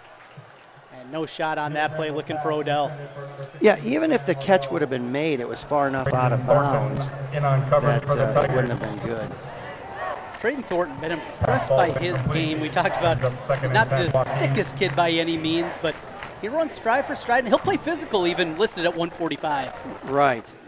When he was a freshman, I wasn't sure that the defensive side of the field was going to be his forte, but it certainly has turned into that. And he comes up and works off a block to make a tackle after a gain of 4 on the run to the right side for Lindquist. That's probably another play, too, back when he was a freshman he couldn't have made. No, he wouldn't have made been stride for stride, and he wouldn't have come up to just really try to lay the wood to somebody. He is becoming a complete defensive back. 3rd down and 6, Waukee, 10 minutes to play, third quarter. Randall gonna roll to his left. He'll take a shot. It's got a man out there, incomplete, just over the head of his intended target, and he was going to Eddie Sada Jr. We just got done talking about his physical strength, being able to roll and get those shoulders turned back, but he didn't on that play. And sometimes you rely so much on your arm strength, you forget about the mechanical part of it. Well, this has been an adventure. Field goal kicking tonight. Jaden, he's missed 1. Valley on their side, they have missed 3. This will be a 25-yard attempt from the right hash mark. Hold is down. Kick is blocked. No good. Blocked field goal flying in there and making the play, and another special teams gem for the Tigers. And that kick was from the 15-yard line. It's blocked. It goes across the goal line. So where do we start? On the 20. It ends up being a 5-yard loss ultimately. Drew Urich on the block kick there. Valley special teams very well could say the difference in this game has been the special teams. The touchdown that they got was after a snap over the head of the punter. That's right. It's been half of the game for Valley this evening. 9:52 left in the third quarter. Valley's first possession of the second half. Rolling to the left with the football. Mitchell breaks a tackle out past the 30-yard line and a first down. How about the patience there of Creighton Mitchell? He kind of looked like he was getting ready to play a little hide and seek. I'm not sure if they can see me here behind Christensen, so I'm going to hang out here for a minute. He was pitter-pattering the feet, just looking for that crease, and he found it, shot forward, and got 11 and a first down. 1st and 10 from the 31-yard line, 9.5 left in the third quarter. Two receivers right, as they'll pitch it to the right side, and Creighton tries to bounce back to the middle, spins through a tackle, still on his feet to the 40-yard line on a play that looked like maybe was going to be a gain of a yard. He gets 9. Now, what would be interesting after that long drive that Waukee was able to put together, if Valley is going to do the same thing, Creighton Mitchell might be thinking here, anything they can do, I can do better. Well, and they've done this pitch play with him a couple of times. I know Coach Swenson because I've seen it before. He's got that halfback pass just sitting in the back pocket. That Waukee defense continues to cheat up on those pitch plays. Well, but how many times does he actually use it? About once a year, it seems like, as they go up the middle with Wilcoxon. Yeah, about the same amount of times he uses a fake punt. Yeah, saw that earlier tonight with Ryan New running for a first down. Wilcoxon gets the first down with the run up the gut. That'll be 1st and 10 from the 46-yard line. Valley on their side of the 50. Clock out as they set the chains, 8:40 to go. Good possession here, and the first one for the Tigers in the second half. 2 first downs already. Gonna throw out to the right, incomplete, short on the pass attempt. Looking out there. Not a whole lot of room on that side, and probably a good decision for catcher. Yes. So, you know what that brings up? Shout out time. Okay. Coach Alice. Yeah. Coach Alice with the sophomores. His grandparents, Wally and Darla Hayes, are watching this game in Florida. Love that. We got some Florida weather here tonight. We do. I'm glad they sent it our ways. Thanks, Wally and Darla. 2nd and 10, pitch and a completion to the right side. Short gainer out there near midfield for the Tigers, and it's like an injury down there. Jack Johnson down on the play. Couldn't see. He's on the far side of the field. Couldn't see what he's down, but not a whole lot of movement down there as he's holding up towards his head. Shoulder area, but hard to see and speculate from this far away. Absolutely. A lot of times you're just happy to see movement. 3rd down and 6, 8:25 left in the third quarter. Valley has the football at midfield. We'll take a timeout, come back, and get an eye on Jack Johnson and that injury for the Valley Tigers as we continue on CISN. Here's to everyone who believes in competition and good sportsmanship, who knows it's not about the trophies or the medals, but rather the lessons learned. For those who understand, it's not whether you win or lose, just that you give your best. So go ahead, lace them up, take the field, have fun, and play. For the experience, for the memories, for the love of the game. Shields.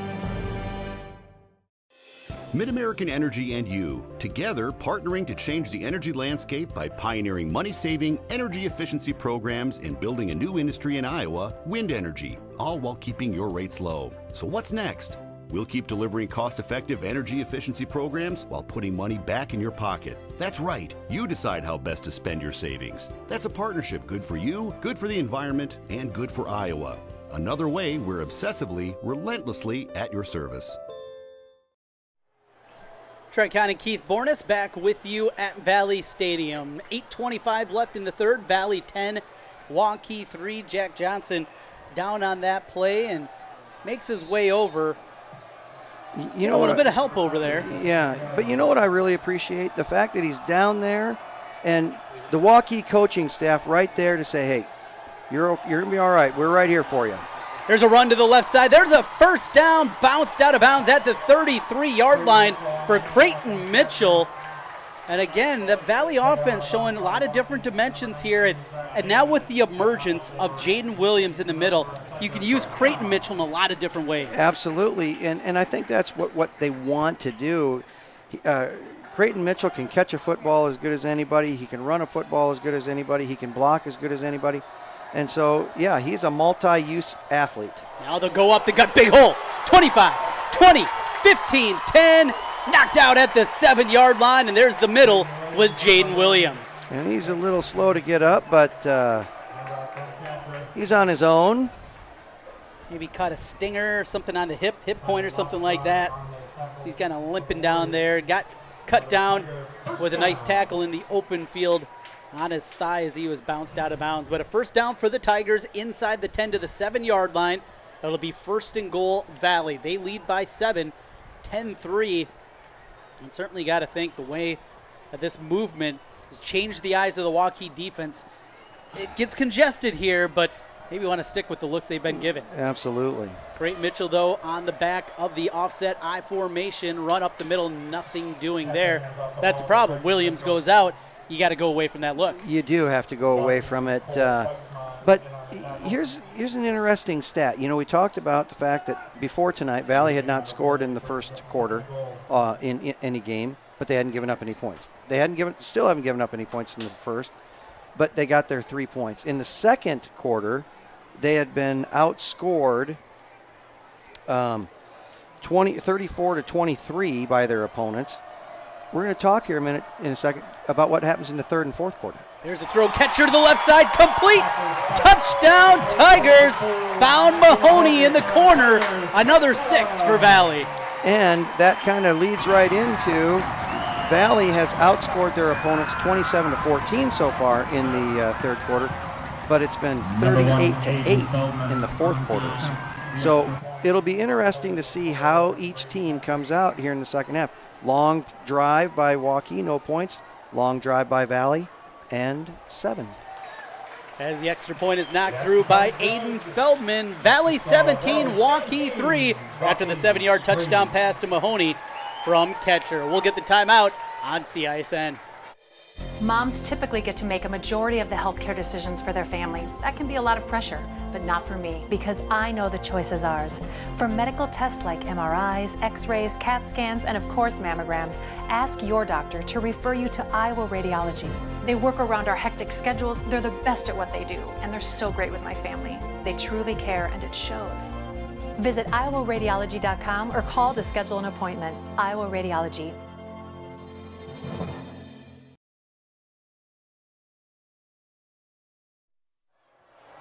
Trent Condon and Keith Bornes back at Valley Stadium. Valley 17, Waukee 3. 6:55 left in the third quarter. Here's the kickoff, bringing them all the way back to the 1-yard line. Ball squirted out of the hands for a moment, went into the end zone. High school, that's touchback. It is. And here's another thing that's a touchback. On a punt, punt comes down and it's screaming on the ground. It hits the return man in the leg and rolls into the end zone. Touchback. But a lot of people forget that and they think, wait, why we jumped on it in the end zone? Why isn't that a touchdown? Waukee now danger time for the Warriors as they trail 17-3 before the opening snap of their possession. Though we got a jump and an encroachment penalty and the defensive tackle for the Tigers inside there in Stillman. Stillman has really become an aggressive player, and you know, he had a fumble recovery for a touchdown last year, and he'd certainly like to get another one this year. But we still got to have a fair start. We'll go down to Dart Danielson. He's got an update on Jack Johnson on the sidelines after this play. 1st and 5 from the 25. Throw out to the left, complete. Breaking a tackle, first down, good swing, and a first down throw to Waukee. Dart Danielson's on the field. He's got an update on the injured Tiger. He's out of the medical tent right now, walking around over there. Haven't had a chance to check exactly what's going on, but that's a good sign that he's moving around okay. Shield Sideline Report. And Dar Danielson, thank you, Dar, for that one. Jack Johnson down on the sidelines. 6.5 to play in the third quarter. Randall, no running room there as he's brought down right at the line of scrimmage. Here's an example of how good Waukee's athletes are. On the previous play, got a little pass out to the wide side of the field. Valley has it covered. Mm-hmm. There's one blocker, two defenders. They both defenders played it correctly, but they got split. He went right in between them and gained an extra few yards. Lindquist goes in motion. It's a play action pass. Randall across the middle. Sadek complete. First down, Waukee to the 47-yard line. Eddie Sadek Jr. with the grab at a first down for the Warriors. They need to go here halfway through the third quarter, down 2 touchdowns to Valley. Keith, you talked about how good Valley's been in the fourth quarter here. You don't want to be down 2 scores in the fourth. No, not at current rate. You certainly do not want to be. Randall from the gun. It's a keeper. He's going to run to the left side, but gobbled up. There's Washington for the Valley defense. Nasir Washington, I don't know about how recruiting works and these types of things, but he looks like a starter set for a D1 football player to me. My gosh, and as Randall goes by, we know how good Randall is. Washington put his hand on his shoulder and said, hey, come back here. Gain of 2, second down, and a long 8. It's a swing out to the left, a wide receiver screen, but covered up right away by the Valley D. Mason DeBrava on the tackle. Mason DeBrava is really turning himself into a very good defensive back, and we talked early on in the season that if we ever ran into running back problems, he's one of those guys that has played running back and could do some great things offensively. But he's another guy. He's a Trajan Thornton to the point where he's not big, but he certainly packs a punch. Third down and 9 after the short loss on the play for Waukee. At their own 48-yard line, Mitch Randall rolls to the right, looking for a man, taking a shot, incomplete. Tried to flip it out there to his speedster, Aaron Smith, but well covered back on the backside there by the safety in Adamson. Brings up fourth down. You know what that means. Here comes the punt team, and this has been an adventure tonight for Waukee. It certainly has. They've had a punt blocked. 2 snaps have gone over the punter's head.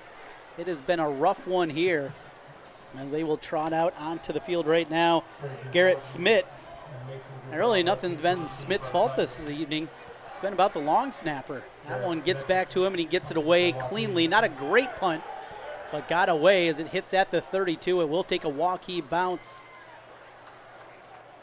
and continues to roll inside the 25-yard line. That's where they will mark it. 25 for Valley, and they'll get the football again, now working for the first time with the 2-score lead. That's right. It's comfortable, but you certainly can't rest, as Waukee is way too potent for that. 4:17 left in the third quarter. Valley 17, Waukee 3. Trent Conn and Keith Bornas, glad to have you aboard with us here tonight in what has turned out to be just a perfect September evening for football. A great crowd here on hand on both sides. How about the Waukee students showing up in the bright colors tonight? Wow, you're not going to miss them.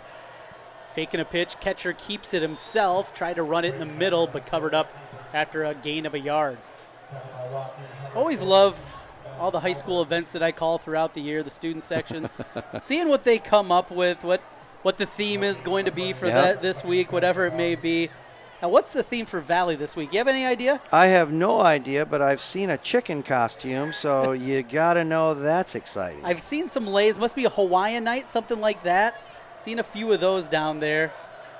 Whatever it is, kids are having fun here on both sides. 2nd and 10, completion to the left side for a gain of about 6 as bumped out of bounds Matthew Mahoney. Great job. Again, the junior is playing beyond his years. He's just really becoming very consistent as the season goes on, and get to watch him for another year. Jack Johnson back out on the field. He's flanked out to the top side of the screen. 2 receivers to the right, 1 left for catcher. He's going to throw across the middle, complete to Ryan New. Ryan New breaks the tackle. 50, 40, cuts back. 30, 20, 10, cutbacks one more time. Touchdown, Tigers. Ryan New using the speed and a little wiggle for 6. How about that? A great job, the Valley faithful on their feet, knowing that Ryan New is going to have a big play at some time. He's a big play athlete. But how about Matthew Mahoney getting out there and leading the block down the field? Outstanding job, but a great throw in traffic by BK. 69-yard touchdown pass, Ryan New from Braden Ketcher.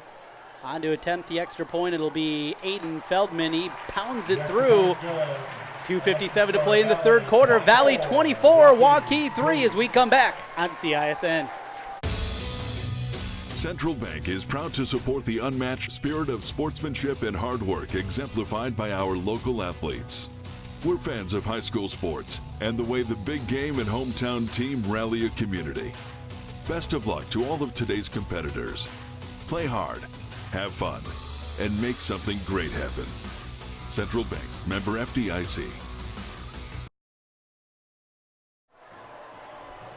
With 2:57 left in the third quarter, Valley has extended their lead now 24-3. They talked about it being danger time after the last score, and now it's almost desperation time for Waukee. It is. Now, here is where Valley's defense has really come to play and start to put things on it. But in these emotional things, you got to make sure you check your emotion. Kickoff to the 4-yard line. That one brought out by Lindquist past the 20 to the 21-yard line, and Waukee will take the football from there. It just became shout-out time. Yes, what do you got for us? Well, as I told you in the Dowling game, I got fans. I only have 2 of them. Okay. So I'm never going to forget them. Yeah. Doug and Sue Buchanan, you know they're watching and listening tonight. We certainly appreciate all the support they have given to Valley and the entire West Des Moines community in their years here.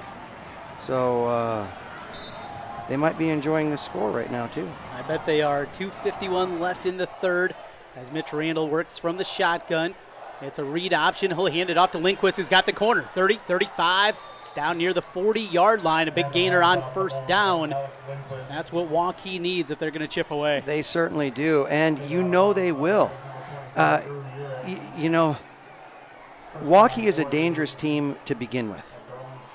The only thing that could be more dangerous than a Waukee team is a Waukee team in desperation.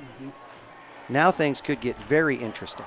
First down from the 37-yard line as Randall looks to throws. Got a man out there. It is complete. Right at the first down marker. It'll depend on the spot as he found Huntley. Nice gain, another young speedster there, the sophomore for Waukee. Absolutely. Now, you know, Kadar Lewis came up. He was all over it. He was in good position. Made the cardinal mistake of bringing both hands across and trying to intercept rather than knock down. Well, especially in a spot like this. You're up 21. Right. Can't afford to give up a big play. You got to play fundamental here. Keep everything in front from the Valley side. Here's Randall on the run, left side, past midfield, 45 before he's upended there. He'll fall forward to the 44. You know, we talk about these multi-sport athletes, and Mitch Randall, he's an all-district baseball player. He's going to Minnesota State. He's committed there, so they might be watching tonight. Yeah, absolutely. They should be, and he's looking to put on a show here with his squad down. He's going to roll out. Now throw it back. Oh, hit a touch early, but no flag. Well, it was a great read over there. Got there just a little bit earlier. Thornton sniffed that thing out, though, right away. He did. As early as he was, I was thinking he was going for the interception. Yeah. He got over there, and he also got away with one, but that is certainly okay for the Valley fans. Second down and 10 from the 44 for Waukee. 2:13 left in the third quarter. And a jump on the left side of the defense. Yeah, we certainly don't want to see teams making mistakes at this point in the game. I'm sure Waukee's fine with it. But one thing that I've noticed is both teams are playing cleaner. Mm-hmm. It's just that Valley has had the bigger plays. So it'll be 2nd and 5 after the 5-yard encroachment penalty against Granquist. Randall from the gun. He'll hand to Lindquist. Counter play, big hole. 25-20. Down to the 10-yard line before finally being hit out. Just a simple counter there and a huge hole. Great work on the left side of the O-line for Waukee. But Sam Odell set that whole thing up as he made it look like it was going to be a long pass down the field, and he kept Trajan Thornton busy. Thornton was never able to find the runner until he got right up next to him. First down and goal from the 10-yard line. Randall rolls, now wants to run up the middle. Brought down at about the 6-yard line, a gain of 4. It'll be second and goal from the 6. Inside of 2 minutes as the clock runs here in the third quarter. Valley leading Waukee 24-3, but Waukee on the run. The defensive end play is going to become pretty important here as the emotion and wanting to get upfield and stop the plays. Sometimes they start to overrun those plays. Now Randall rolls left. He's looking for Odell in the end zone. Incomplete. Bit high again, and again that rolling to the left. Yep. And we've seen Randall throughout tonight shoot those passes high. Yes, he has. Trajan Thornton right there on great protection. He did not make the mistake at all of trying to go for the interception. He had right on where it should have been, went up with his left arm to try and knock it away, even though the pass did sail just a little high. 90 seconds left now in the third quarter. It's third and goal from the 7 for Waukee. They took a look at the defense, now looking back towards the sideline for the play call. As the clock goes inside of 5 seconds, they got to hurry, and they're going to use a timeout. 1:30 left in the third quarter. Valley 24, Waukee 3. Third and goal as we come back on CISN.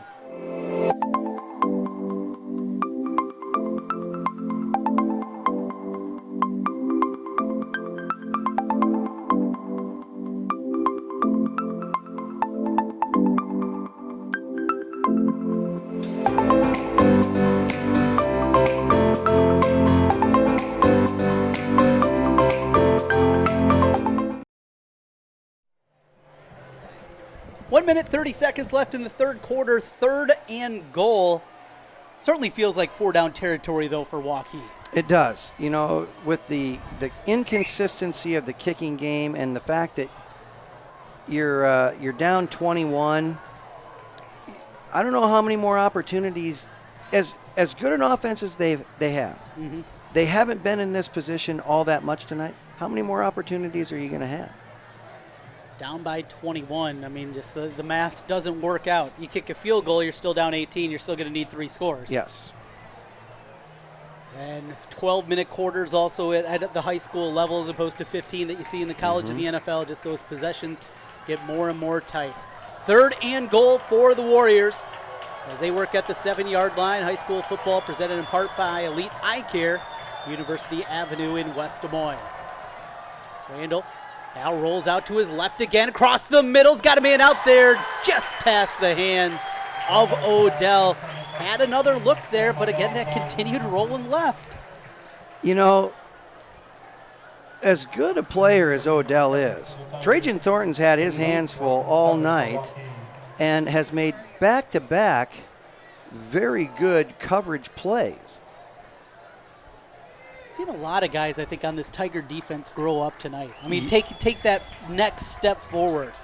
Yes. Playing well all over the place. 1:25 left third. Fourth and goal. Waukee's offense stays on the field. Mitch Randall from the gun. He puts Aaron Smith in motion. We got penalty markers and flags coming all over the place. A little bit of a jump. So a movement up front as Bo Schaller hit with the... I just saw it had the little dip of the head, and that's all it takes. Makes it even that much more difficult at fourth and goal from the 12. But is it? I mean, from the 7 as opposed to the 12, a little bit of room here as you know we got to go to the end zone anyway. Yes, you're going to the end zone. You have playmakers. You know that number 89 out there, as tall as he is and as big as he is and as quick as he is, he could be sitting down in the end zone. And, I mean, it's not like you try to miss him, but those tight ends, for some reason, they're elusive. He's lined up on the middle of the 3 formation to the left. They'll go to Odell to the left side, and it is caught. Touchdown, Waukee. 12-yard touchdown grab. as Odell went up and made the play. As I said, don't worry about number 89. You go to that other weapon out there, and credit Waukee for staying with one of their leading receivers and putting the ball into the hands of your playmakers. Odell, the 12-yard touchdown catch from Mitch Randall, 24-9 with the extra point pending. Okay, Jaden will come on to attempt the PAT. The holder is Holcomb. Snap back, hold down, kick up, and it is good. 24-10, Valley's lead cut to 14 with 1:20 to go in the third. We come back on CISN. Schottenkirk Ford Indianola's kickoff event this month only. Take $16,000 off MSRP on every brand new 2019 Ford F-150 Crew Cab XLT 4x4 in stock. Plus, first responders receive an additional $1,000 bonus cash on new 2019 F-150 Super Duty, Expedition, and Ranger. New 2019 Fusion and Escape starting at just $18,999. Ford fans drive to Indianola to buy Fords. A kickoff event. Schottenkirk Ford Indianola. SchottenkirkFord.com.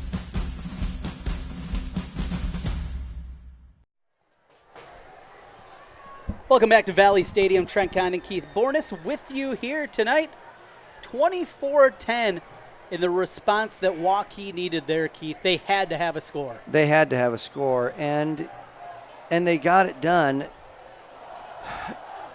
Going to where people knew it was, well, except for me, where they knew it was going to be going and still making those plays. You know, that's the sign of a great athlete. It's the sign of a great tandem. It's the sign of a great team when the defense knows where it's going and it still can't be stopped. Jaden will kick it off for the Warriors. Here towards the end of the third, he'll go short. One of the up backs is able to grab that at the 27. He's got a hole out past the 40-yard line. Love to see that out of your up backs. Little ball handling skills there, and a good return to the 41-yard line. Trying to catch a number on that one. It might have been Carson Shelton over there. It is. You know, you have the great intentions when you put together a pooch kick, but the pooch kick scares me just enough to sometimes stay away from it because that has a tendency to go sideways on you as much as it does good for you. Well, in that Valley, their special teams unit's got so many athletes. Wilcoxon in the middle of it. Shelton on the outside there, one of those wing guys, as they will go to the running game right away on the jet sweep. Left side, Creighton Mitchell cuts back at the 40, 35-30, to the corner, 20, brought down at the 16-yard line. A big gainer again, 43 yards for Creighton Mitchell. Joe Morrison running him down, but who did it take to run down the 4x1 state champion but a shuttle hurdle relay guy, Joe Morrison. A lot of speed there. Jaden Williams is going to check out. And they went back to that jet sweep look with Jaden Williams, the halfback, and then on the jet sweep, the motion across the formation with Creighton Mitchell. Now Mitchell, the lone setback and the offset eye with Wilcoxon in front of him. Catcher, the quarterback, and they will hand counter right, cutting back as Creighton Mitchell fights forward for a gain of 4. So here's one of the things that kind of sets Creighton Mitchell apart from a lot of other backs, and that is he's always running low. Now, granted, he's not tall to start with, but he's still always running low with his shoulders forward, and that's sometimes not easy to push backward. Inside of 30 seconds left as the snap goes high. Catcher just falls on it. He's hit right as he was going down with the football. It'll be a big loss on the play of 7 and bring up a 3rd and long. But that is a mature play, not trying to make something out of disaster.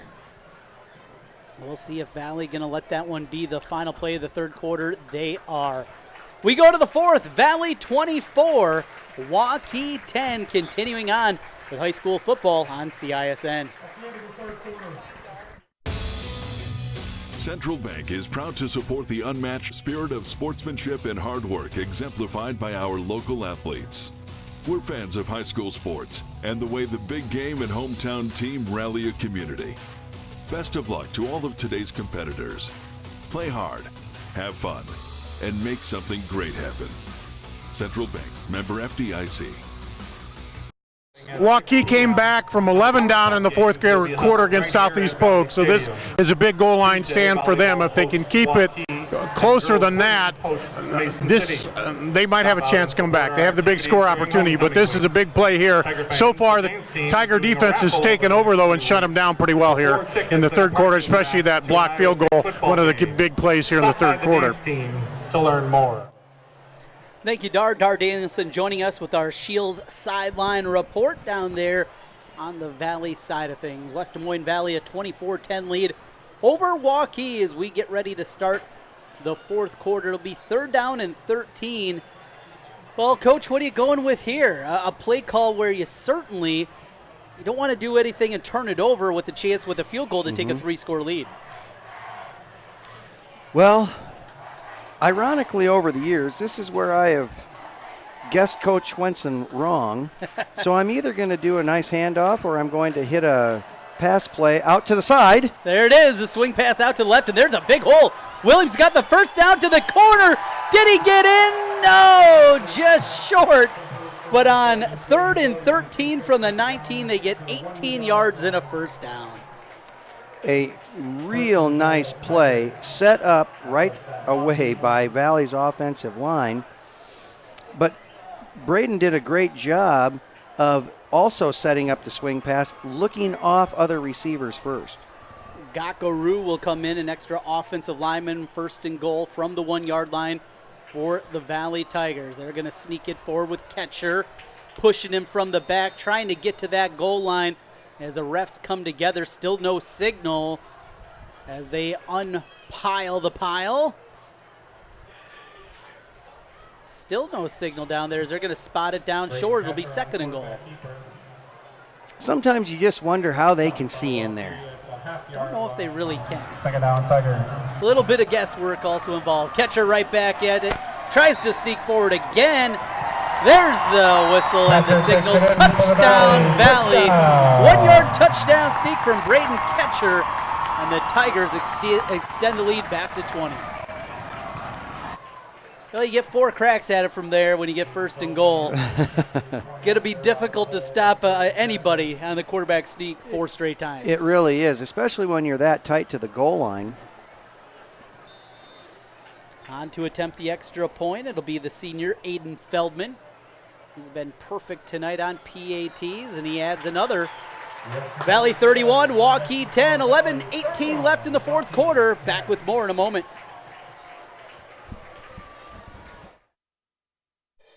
Moms typically get to make a majority of the healthcare decisions for their family. That can be a lot of pressure, but not for me, because I know the choice is ours. For medical tests like MRIs, X-rays, CAT scans, and of course mammograms, ask your doctor to refer you to Iowa Radiology. They work around our hectic schedules, they're the best at what they do, and they're so great with my family. They truly care, and it shows. Visit iowaradiology.com or call to schedule an appointment. Iowa Radiology.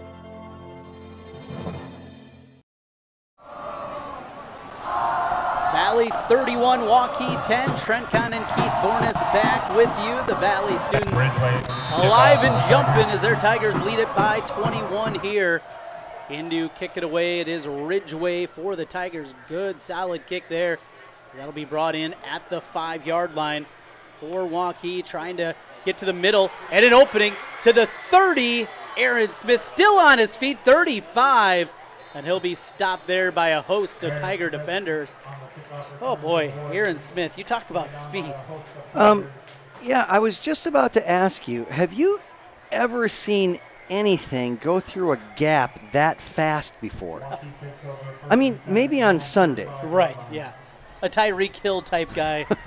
But there's just something about Aaron Smith. Every time he has the football, it does look like he's playing at a different speed than anybody else. He is fun to watch. They're going to need him here, though, for Waukee, down by 21. 31-10, swing it out to the right, Lindquist. Not much running room over there. And again, Valley's defense, boy, how well they have played here tonight against a high-powered Waukee team. That was as good of defensive play by a defensive back as I've seen all season. As I got to try and see who comes up over there. may have been brings up 2nd and 7. Clayton Adamson over there, who was right in the wide receiver's grill. They never had a chance to get upfield to block, so it just stretched the play out.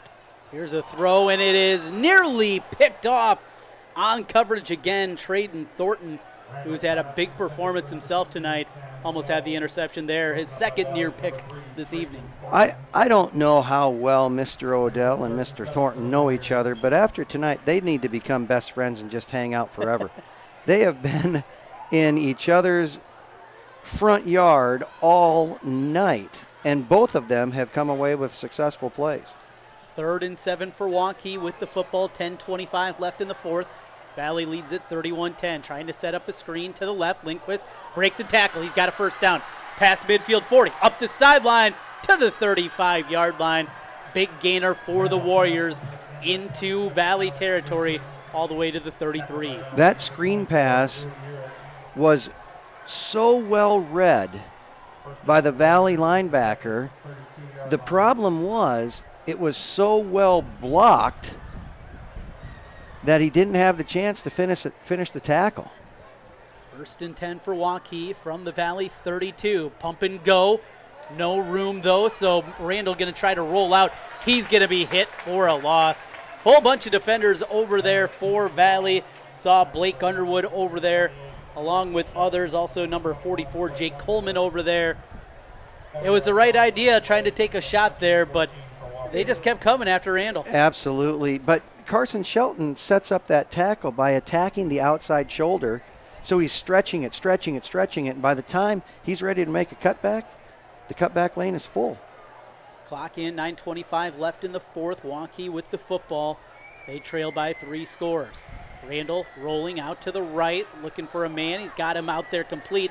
Sadit cuts back inside after the gain of 13 on the play. It'll be 3rd down and short. Boy, Randall and Sadit both took hits on that play. Both up, ready to make another play. 3rd and 2 from the 25-yard line, just inside of it for the Waukee offense. Certainly 4-down territory from here on out for the Warriors if they're going to come back. 31-10 Valley with the lead. Sadit across. They'll flip it out. Incomplete. Pressure came. Randall just didn't get a good grab on that shotgun snap and felt like it threw off the timing of everything. It really did. You know, a little bit of a low snap. And the other thing is he kind of looked downfield a little bit, and I think he saw Mason DeBravo over there just mirroring his receiver, knowing that, what are we going to get done here? It'll be 4th down and 2 for Waukee. They take a look back over at the Warrior sideline. In the play call from Coach Carlson and his crew. Waukee going to use a timeout. 8:39 to go. Valley 31, Waukee 10 as we come back on CISN. Save thousands in Waukee. Schottenkirk Chevy, Waukee. 2019 Silverado 1500 Double Cab up to 25% off. 2019 Silverado 1500 Crew Cab, LT or RST up to 20% off MSRP. Or up to $5,000 off plus 0% for 72 months. We're in a position to give you more for your trade in Waukee. 2019 Colorado up to $7,000 off. Or $5,000 off plus 1.9% for 60 months. Or 2.9% for 72 months. These won't last. Schottenkirk Chevy, Waukee. WaukeeChevy.com. 8:39 left in the fourth quarter. Valley a 31-10 lead over Waukee. Trent Brown and Keith Bornas back with you. 4th down and 2.5, short 3, long 2, whatever you want to call it. Important here for Waukee. Any chance at a comeback's got to start here getting the first down. Now, as a coach, I'm going to say, hey, they're going to try and get something right to the marker to get the first down, but they could throw this in the end zone too. Randall will take the shotgun snap. He'll look short. Incomplete. The defense holds once again for West Des Moines Valley, getting the stop and getting the football back for their offense. A well-designed play. I was not expecting him to go to the deeper receiver that was going to the crossing route out. Well-designed, but very well covered. So the Tigers will get the ball back up by 21, 31-10, 8:35 left as the offense comes back out onto the field. Tigers back home next week. They'll take on Council Bluffs' Thomas Jefferson as the beginning of district play. I hear it's homecoming. It is homecoming. TJ, a good team to play on homecoming, as they'll hand the football off up the middle, bouncing to the right. Good gainer there for Creighton Mitchell on first down, out to about the 30-yard line. Then a road trip to Urbandale, followed by Council Bluffs' Abe Lincoln. A road trip to Ames in week 8, and then Des Moines North to finish it up before the playoffs begin.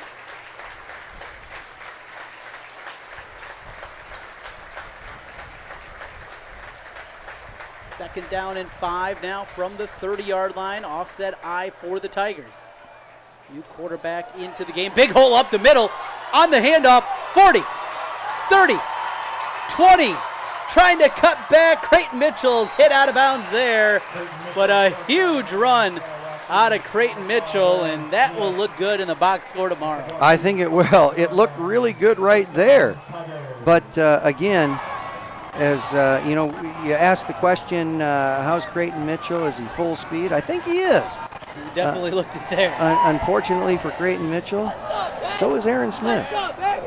Drew Peterson, the new quarterback, into the game for Valley. Offset I, they'll hand it this time to Williams. Bursts through a tackler for a moment, fights forward to about the 3. It'll be second and goal. Drew Peterson, a junior quarterback. He is as a sophomore last year, he was the starting quarterback and the starting linebacker as they were playing a little Iron Man football with Coach Bakey. And so Peterson, no stranger to contact. And if I'm not mistaken, he's 1 for 1 in the passing game this year. So. Well, he, you would say perhaps the front runner for the starting quarterback in 2020 at Valley? I would say. You know, we always hear about those youngsters, too, down in the ranks. Yes, the sophomores have a very good quarterback right now in Mason Morrow. And the freshmen have 2 pretty good quarterbacks right now that hopefully with some seasoning and time can take over the helm sometime. 31-10 Valley with the lead, 7:40 clock in. It is first and goal now for the Tigers. They'll hand it off to Williams. He leaps towards the goal line and falls in for 6. Touchdown Tigers. Jaden Williams with the 2-yard dive. And the lead grows for Valley, now 37-10. 37-10, not anything that you expected, because to me, this game is still closer than the score is showing. But, man, Valley has found a way to round up some points and some yardage. Extra point is good, 38-10, Valley over Waukee, 7:31 left in the fourth as we come back on CISN.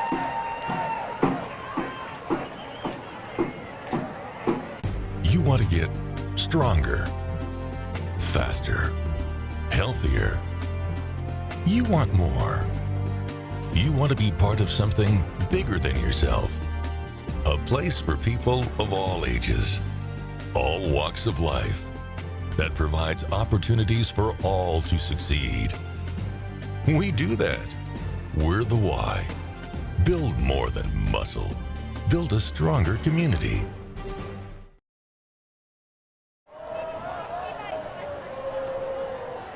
With 7:31 left in the fourth quarter, it is Valley 38, Waukee 10. 10-3 at the half. Valley's lead has ballooned now to 28 points as the kickoff hits at the 14-yard line. Get a bounce out of bounds, and Waukee will get the football with good field position. You know, there aren't very many things that drive your head coach more batty than kicking the ball out of bounds. The field is 53 yards wide, and they can't find space somewhere in the middle of it. I'm not saying that from experience or anything. I was going to say, now, Coach, we want to get you out there. I want to see how you're kicking it. 7:31 left in the fourth quarter. Valley 38, Waukee 10. Trent Condon joined with Keith Bornes here on CISN. Also, our replay tonight on 1460 KXNO. Pass complete out to the 40-yard line. Good solid throw there to begin the drive. Mitch Randall hit Huntley. Randall, just been one of those nights, just a little bit off. We talked about some of the mechanical things. Just been one of those evenings where it never exactly clicked perfectly for him. Right, and still I think he's going to have some pretty decent numbers. You know, with the mishaps that happened, he's still been able to move the ball down the field. Run up the middle, and they'll be right at the first down line to gain. We'll see on the spot. And a lot of extracurriculars down there with Lindquist and rolling around down there with the linebacker, Jake Coleman. It'll be enough for the first down. 1st and 10 Waukee now from the 45-yard line. Randall, 2 receivers to his right, 1 left. He's going to throw. And throw is short. Looked like his offensive lineman bumped into him there, got thrown back as that was Sperling. Mr. Williams had something to say about who's going to be standing where on the field. It is 2nd and 10 after the incompletion, 6:43 left. Great performance tonight out of Valley. Ranked number 1, number 2, depending on whose rankings you believe more. Odell with the catch, another beauty over on the sideline for a first down. And right there with his new best friend, Trajan Thornton. Again, great coverage. Yeah, right there with him. Thornton's a kid I've been really impressed with tonight, and just the growth when I saw him 2 weeks ago to today has been huge. Going back to the victory over Dowling. Wide receiver screen out to the right side. Check that tight end screen to save it. Goes up the sideline all the way to the 26-yard line and a first down. So here's the big question about having an athletic tight end and somebody who's going to be on the swing pass out there. If you are the defender and you are coming upfield, how do you want to attack him to try and bring him down and still have a little salvation for yourself? Pump fake to the left, now rolling to the left is Randall. He's going to be hit for a loss and a sack. Shelton came flying in. Great play, Carson Shelton. He's only 5'9", but he plays like a kid 16. He does. He's got very good speed. Yeah. 7-yard loss brings him played running back. 17 He's for the Warriors. Played linebacker. He's done some fullback. He's been all over the place, settling in at that linebacker position here for the senior year. Now 2nd and 17 after the sack as they'll roll up the middle with Lindquist. He was able to power forward for about 3 to the 30. Valley 38-10 lead with 5.5 to play in the 4th quarter. Trent Condon and Keith Bornes with you here at Valley Stadium. Well, after this one tonight, and certainly haven't seen a score yet in Dowling Ankeny Centennial, but some people have had Centennial 1, others have had Valley.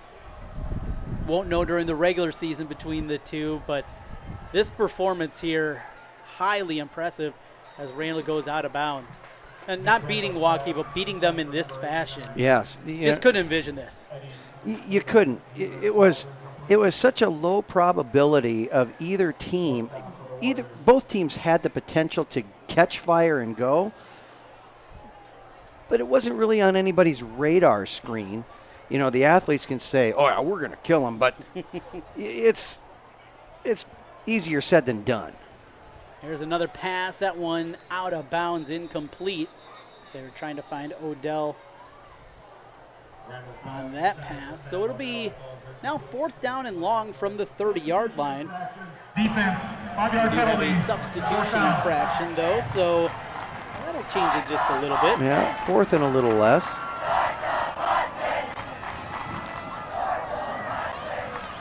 Speaking of that game, Dowling Catholic 31-10 in the 4th quarter there.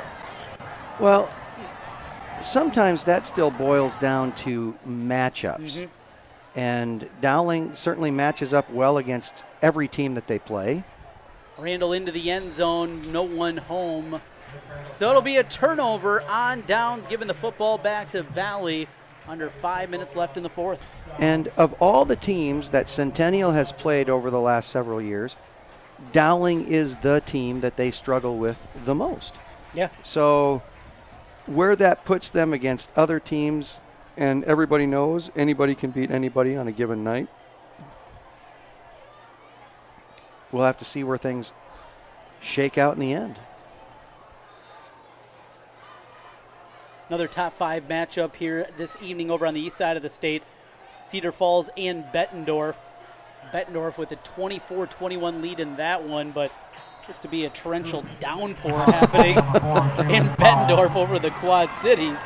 Whoa, I thought it was the west side of the state that was getting hammered right now. Everybody on those rivers is getting hit hard. Oh, I tell you. A real good one there. Bettendorf with an excellent running back in Harrison Bay Blue, who's been great. That Cedar Falls team that was there neck and neck. I mean, one break, they beat Dowling last year in that championship game. That was a really good Cedar Falls team.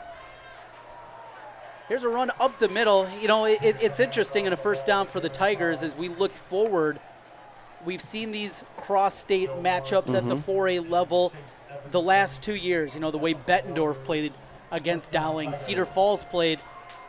Is this maybe as wide open as we've seen the 4A field be in a number of years? It feels like not only is the gap tightening with Dowling and everybody else, but also it's not just another team or two. It might be 6 or 7. I agree. You know, in all the polls, when you look at the top 10 that Max Preps has out and the Gazette and Des Moines Register, it's basically the same 10 teams, just in different orders. It's like what I do every summer with my baseball rankings. Is we'll pull them in a hat and pull them out. Usually 8 of those 10 of the 4A are CIML teams. Yeah. So, yes, it will be very interesting to see how things continue to progress, especially as district play goes on. But, yeah, it's more open than it's been.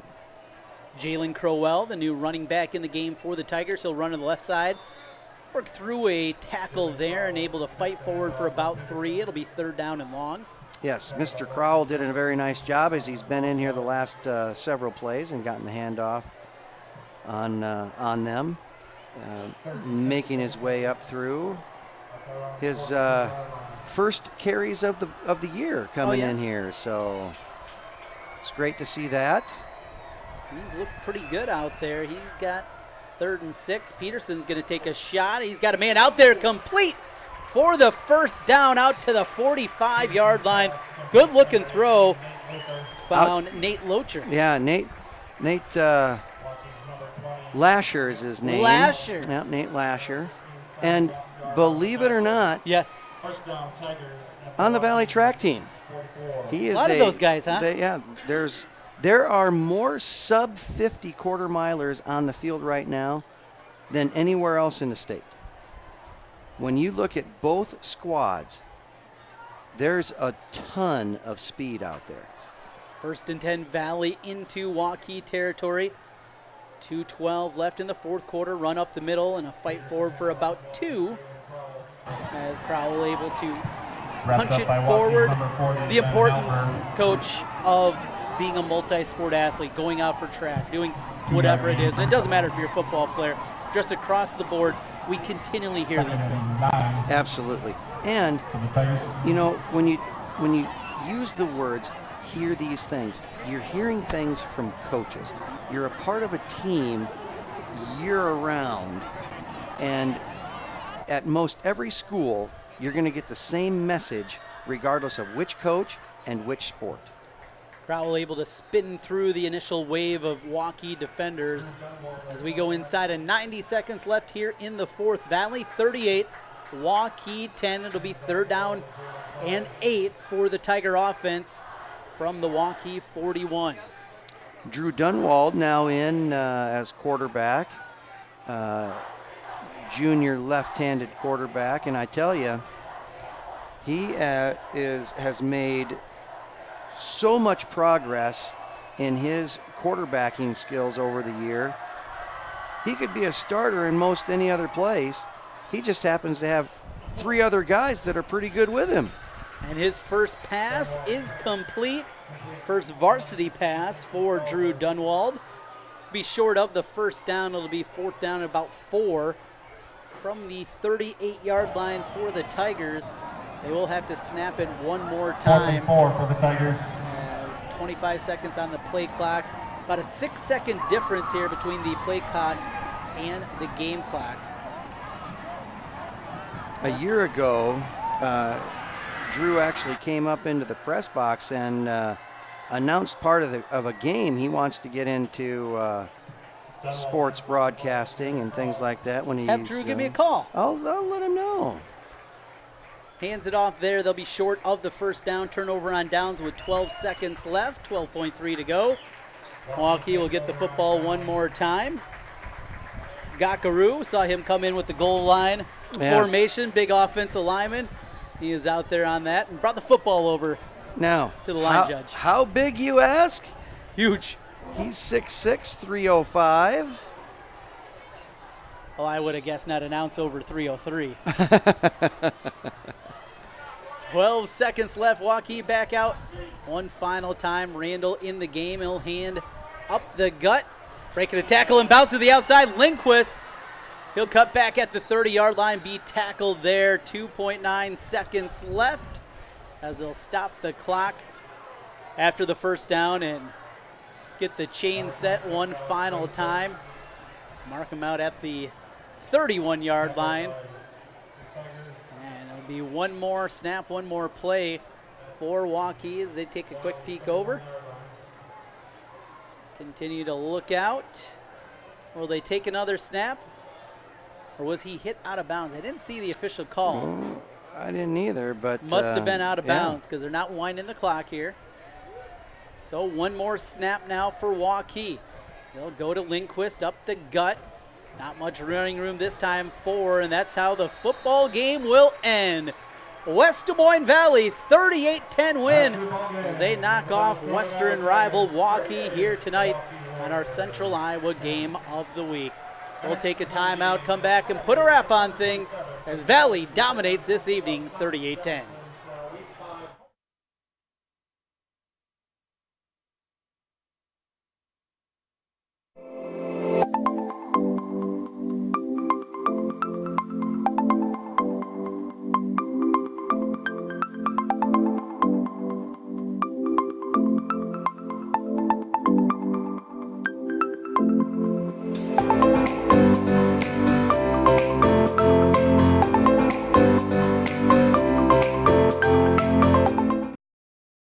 Schottenkirk Ford Indianola's kickoff event this month only. Take $16,000 off MSRP on every brand new 2019 Ford F-150 Crew Cab XLT 4x4 in stock. Plus, first responders receive an additional $1,000 bonus cash on new 2019 F-150 Super Duty, Expedition, and Ranger. New 2019 Fusion and Escape starting at just $18,999. Ford fans drive to Indianola to buy Ford. It's a kickoff event. Schottenkirk Ford Indianola. SchottenkirkFord.com.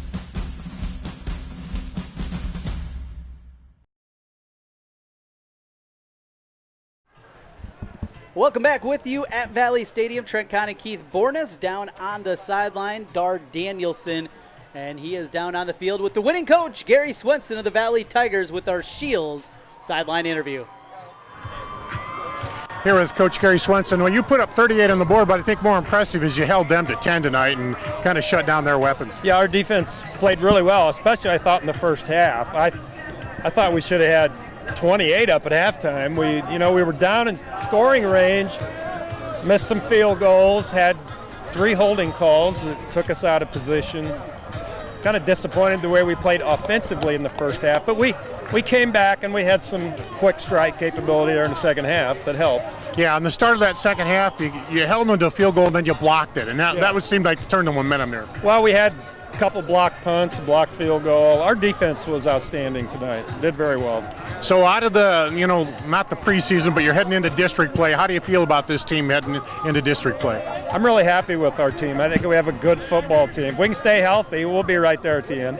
And 4-0, that's where you want to be. Absolutely. All right, Absolutely. Thanks, Coach. Congratulations. You bet. Thank you. That's head coach Gary Swenson. All right, back with you up here in the press box. A big thank you to Dar Danielson for joining us down on the sideline with our Shields sideline reports all throughout the evening. Dar doing a great job. And Always good to hear from Coach Gary Swenson. Certainly a smile on the face of the head coach after this one. 38-10 the final for Valley. Keith? Did you see a smile? Oh, yeah. It was there. It was there. Yeah. You got to look a little deeper with Gary, but you can always find a smile in there. 38-10 here. We talked about it at half, just what a weird first half that was. But that performance just put the pedal down and dominated that second half. Absolutely. We knew anybody could have guessed, and both sides knew going in that if one team got an advantage, they were certainly not going to step on the brake. It was going to be on the gas all night to try and send a message. Tonight, Valley was able to send a message. The first half, we said it was a strange half, but the score was about right. Yeah. The second half was cleaner. Both sides looked really good at times, but the score didn't match what we saw. Big plays in the running game. The offense really got jump-started, and they went to a look that we've seen certainly throughout the years, that jet sweep motion coming across. But when you have the emergence of Williams coupled with what Creighton Mitchell can do on that speed jet sweep, boy, they really have something. That is going to be – those two guys stay healthy. The offensive line continues to develop, and then you get what we've seen out of catcher going forward. This offense has a chance to be really good for the Tigers. It really does. But they have to be really good for their defense, because if you continue to have your defense on the field longer than your offense,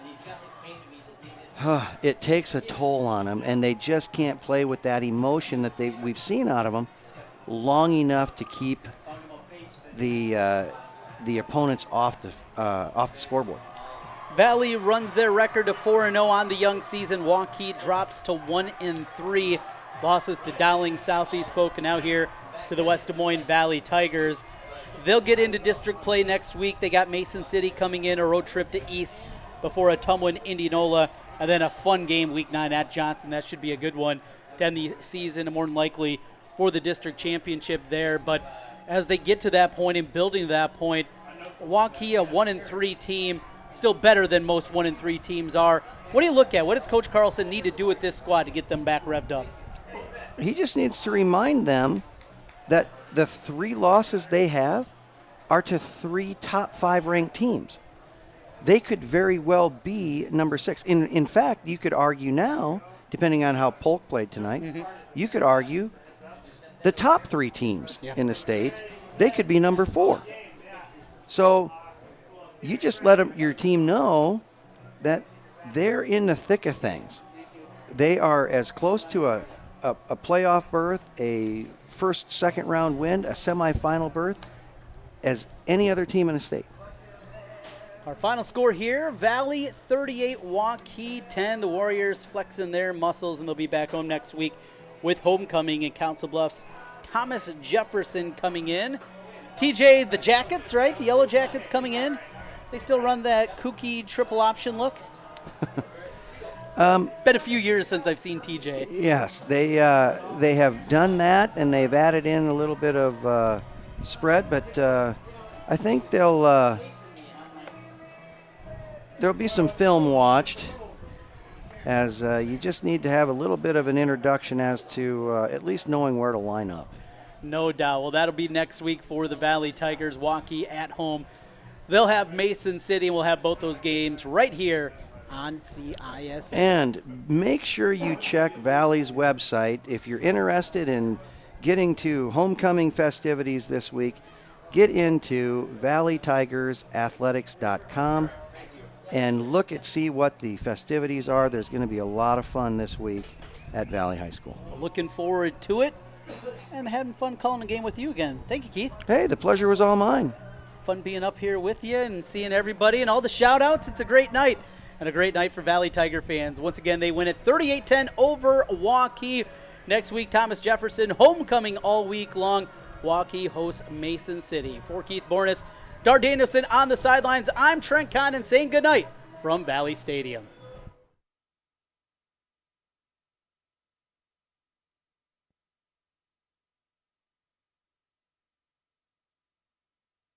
The other guys, they think they know what special means. At Godfather's Pizza, we do special, and we do it better. We add the T. There's a Godfather specialty pizza with your name on it. Classic combo, all meat combo, hot stuff, taco, yeah, even veggie and more. All of them piled high with the best toppings and 100% real cheese. Treat yourself special. Order specialty pizzas from Godfather's Pizza.